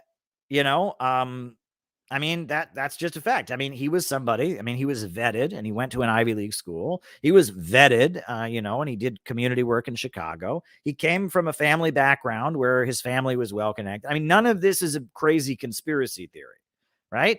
That people that rise up in the American establishment generally have help from the shadow government, from the forces that help things rise up, and I don't know why that's, a scandal. I don't know why people think that's like, oh my God, next you're going to tell us he sacrifices children and drinks blood. I didn't say any of that. I just said that, that throughout his whole life, he got help. Strings were pulled for him because he was on good terms with a certain 3-letter agency. And probably other 3-letter agencies as well. And that's like that's not a scandal at all, right? That, if you look at how the CIA handled the media and continues to handle the media and influence public discourse, you look at the role of the CIA in creating Silicon Valley, you can't talk about any of this. They have, and again, all this stuff about brainwashing, all the people who are going around saying, don't join cults. Oh, that's a cult. That's disinformation. They're the very people You could point to them all kinds of sources about all this stuff, and they'd go, oh my God, that's a conspiracy theory. And it's like, no, it's a fact. And it's not actually that scandalous if you look into the details. It makes perfect sense that our security services would vet somebody who becomes president, would make sure that somebody who becomes president is someone they trust, would there's nothing scandalous about any of this, but it's like, there's just been these people have learned to have a block in their minds. No, must not think that. And it's like, but then we're the ones who are brainwashed because we don't agree with U.S. foreign policy. We're the ones that are brainwashed. But it's like, I'm just telling you like basic facts about how the government and the American security services operate. So there you go. All right. I heard Biden gave the railroad workers a crappy deal. Yeah. I mean, it's not finished yet, but yeah, it bans their ability to strike. And the question is this a tinderbox? Yeah. I think that Biden is a lame duck, and that pretty soon it's going to become clear who the new Obama is. There's going to be some new sexy Democrat that we're going to be hearing all about. That's what I'm convinced. They've got somebody in the wings. It's not going to be Biden's not going to run in 2024. There's going to be some new sexy Democrat who comes along, who came out of nowhere that we've never heard of before, that all of a sudden they're like the shining star of everything. They did that with Clinton. They did that with Jimmy Carter, and they did that with Obama. That's how these things work, right? Ronald Reagan was around for years, right? He was this far right Republican governor of California. That's not how these things work. The Democrats, they have like a superstar, like a made for TV superstar, right? And then you've never heard of them. They're just some obscure figure. Bill Clinton was the governor of Arkansas. I'm Bill Clinton, president of the United States. I sure like Monica Lewinsky. Now I'm here because I'm from a little place called Hope. Bill Clinton, no one was ever talking about Bill Clinton, some guy from Arkansas. They never heard of him. Jimmy Carter, I am a peanut farmer. I am from Georgia. No one had ever heard of him before. And Barack Obama, like he gave one speech in 2004. He was a senator. He gave a speech in 2004 at the Democratic National Convention that was like 10 minutes long, and people liked it. And all of a sudden, he's the new guy. This is how they do it, right? They find somebody behind the scenes. They make them a movie star, someone we've never heard of. And that's what I'm convinced, that they are waiting to open the curtain and introduce us to some new Democrat superstar. And it'll be someone we've never heard of before, because they've tried them all out. It won't be Kamala Harris, because we've heard of her before, and she flopped. Right? And it won't be Pete Buttigieg, because they tried it and it didn't work, right? It'll be somebody they've been working on in the back room, and they've been working on him. One thing people have pointed out about Barack Obama that I think is interesting is when he first joined the U.S. Senate, he wasn't charismatic. He was just typical. He just sounded like a typical Democrat. There was nothing special about him. But when we all heard of Barack Obama, 2004, he gave his big speech at the Democrat convention. And then as they were prepping him for 2008 presidential run, all of a sudden Obama was an amazing speaker, and the lights were on him and the music was playing. And it shows you the power of razzle dazzle. Barack Obama didn't always sound like Barack Obama. When Barack Obama was just Barack Obama, he was nobody. But when they were ready to sell Obama to us, they rolled out a product. You have no idea the power of persuasion and marketing. And I remember 2008 when Barack Obama ran for president. I was living in Ohio. It was scary. It was honestly scary, right? And I wasn't in New York City, and I wasn't in Harlem. And I was in a mostly white area. And the cult of personality, that guy could do no wrong. And I remember, like, if you criticized Barack Obama to people, they took it personally. You had insulted their best friend. How dare you? It was like the amount of like Obama worship there was in 2008 was terrifying. Now, it wore off after about 2 years of him being president. But for the first little bit, we're talking white people too. It wasn't about the fact that it was, the first black president. It wasn't that. Like, for the first 2 years Obama was in office, it was like people were in a trance. I am not exaggerating. I was in college with people, and I would raise my hand in class and say something bad about him, and people would be hurt. It hurt them emotionally. I had offended their God. It was terrifying. It was utterly terrifying. I mean, they had really worked the country up into this belief that he was our savior on a white horse. And it shows the power of persuasion. It was very scary. And honestly, I mean, Obama proved in a lot of ways that he was the more effective evil. He did what Bush could only have dreamed of doing. Right? Bush invaded Iraq and got a huge amount of shit for it, and Europe got mad at him for it, and all of that. Barack Obama, he overthrew the Libyan government. He started a civil war in Syria. He started a conflict with Russia and Ukraine. And, you know, I mean, he did stuff that Bush could have only dreamed of doing. Right? I mean, it was pretty wild. You know, if Bush had done any of the stuff that Obama had done, there would have been a huge outcry and resistance to it. And Barack Obama came in there with Europe going along with it, with the whole world, and he did Libya, and he did Syria, and he did the drone strike program and was executing people extrajudiciously. Imagine that, no trial, right? Barack Obama just says, "Oh, you're guilty," and I prayed about it. I say a prayer before I do it, and then I approve the list of people that get killed from the sky. That's what I do. I'm Barack Obama. And every Monday, they bring me a list of people, and I look over the list, and all the people on the list, I decide to kill them. And so I sign off on their deaths, and then I say a little prayer about it. It's very spiritual. And then we have this flying killer robot that kills them from the sky. If Bush was starting to do that towards the end of his term, and it was controversial, but when Obama did it, I mean, it was like utterly, I mean, it was terrifying what he was doing. You know, with the drone strike program, I mean, he killed a U.S. citizen.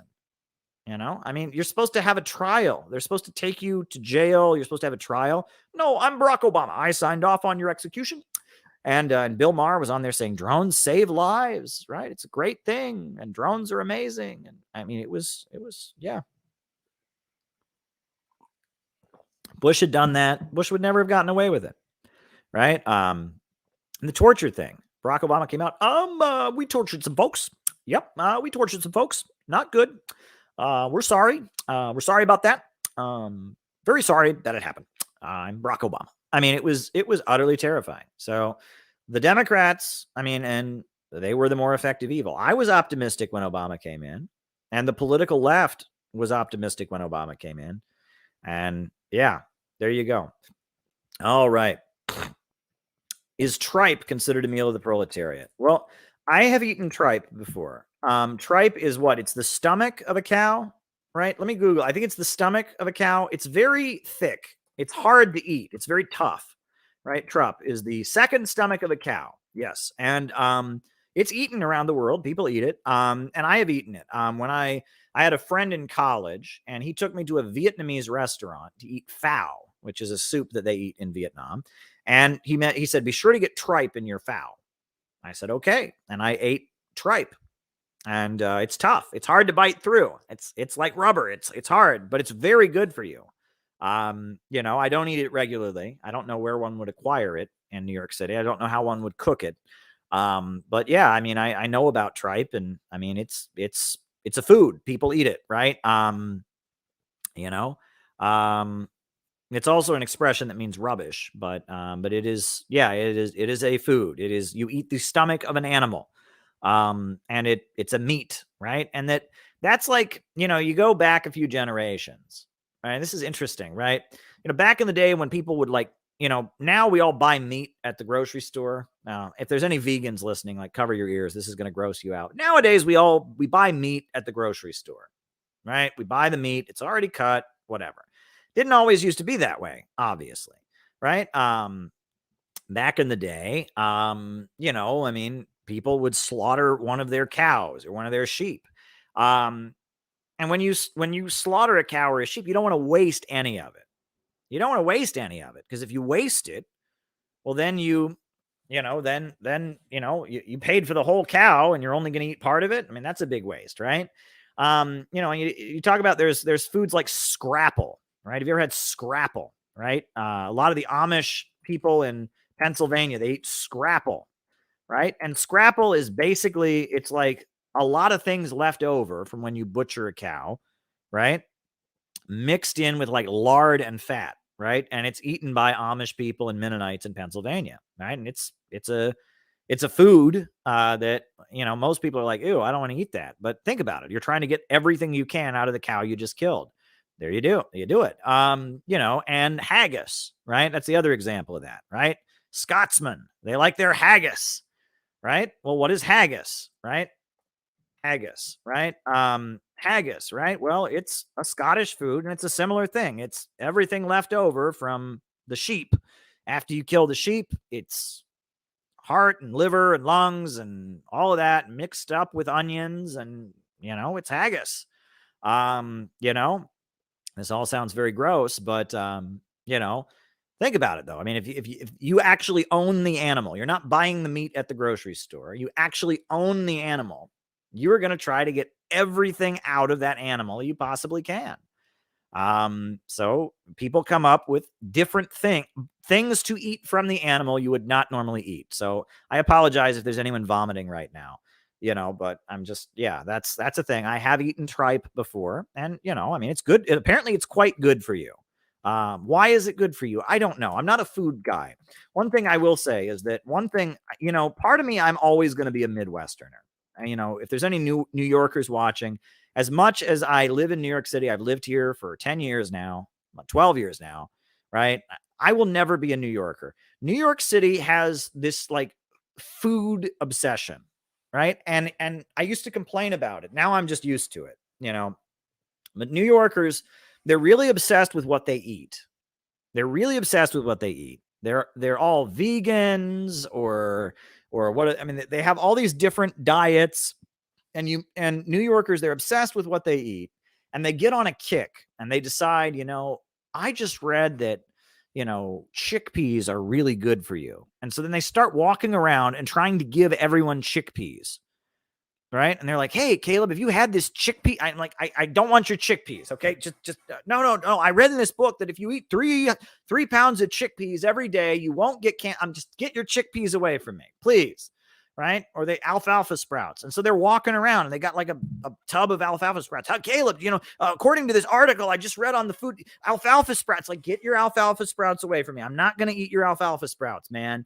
It's like part of that like yuppie culture. Right. You know, I don't know what it is, you know, but it's part of that yuppie culture where it's like they're very into eating healthy, right? You know, and they're very into eating healthy, and they want to recruit you to eating obscure foods. And the food magazine that they read, the food websites they read, like alter between obscure foods that suddenly are really, really good for you. You know, so there you go. You know, that's my mockery. But I love New York. I really love New York in a lot of ways. I really do. I couldn't live anywhere else. And now anywhere else I go seems boring. I go somewhere else and it seems like, ugh, it's like not exciting, right? New York City has this energy. It's a really exciting, happening place, you know. So I love New York, but you know, like the food tastes so much better when I get out of New York. When I can go to Bob Evans, oh, I love Bob Evans. When I can go to oh my God, Cracker Barrel. Oh my God, they don't have Cracker Barrels in New York City. They don't have Bob Evans in New York City, but I love those places. Oh my God. You know, I mean, in New York City, you can get some good Texas barbecue. They do have that. You know, barbecue, they do have that. So that's tastes kind of like good food, but my God, Bob Evans and oh man, Bob Evans and Cracker Barrel.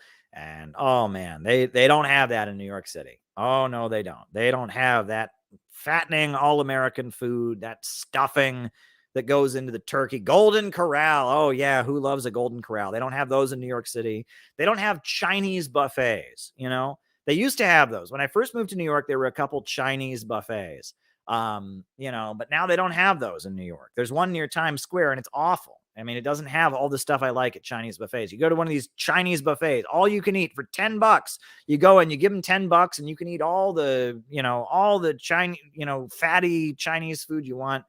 I know it's bad for you. It's very, very bad for you, but it's heavenly. It's heavenly, right? I miss my Midwestern fattening, my Southern Midwestern fattening American food that is awful for my health. I miss it, right? I miss it. I really, really do miss it, right? And I miss getting in a car and driving away after you eat it, right? Here in New York City, if you want to go someplace to eat, you go there and then I have to walk all the way to the subway and like sit on the subway. But, you know, in the Midwest, right? It's probably why people have gained so much weight out there. But, you know, you get in your car and you drive to the Golden Corral and you go to the Golden Corral and you eat all the food you can possibly eat. And then you get back in your car and you drive home and you sit on your couch and you turn your TV on. And they wonder why America has a weight problem.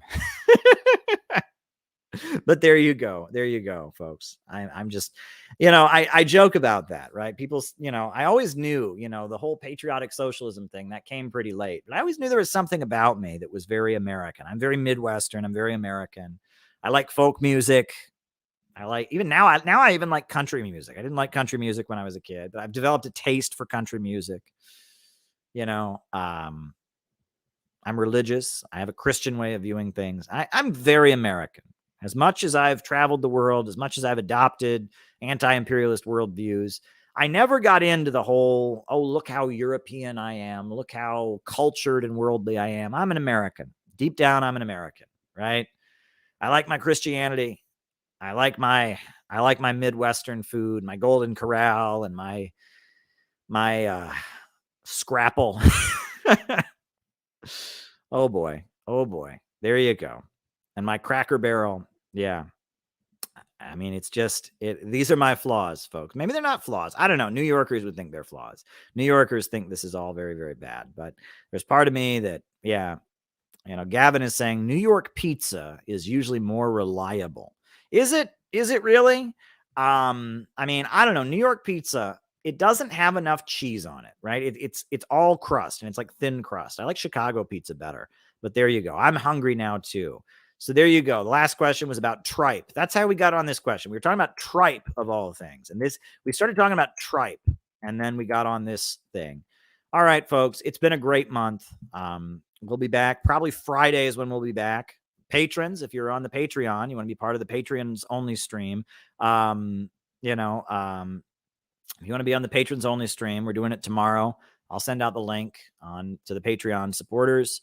And I guess we're going to end it here. A new upsurge in the struggle against U.S. imperialism is now emerging throughout the world. Ever since World War II, U.S. imperialism and its followers have been continuously launching wars of aggression. But the people of various countries have been continuously waging revolutionary wars to defeat their aggression. While the danger of a new world war still exists, and the people of all countries must get prepared, revolution is the main trend in the world today. While the danger of a new world war still exists, the people of all countries must get prepared. Revolution is the main trend in the world today. Good night.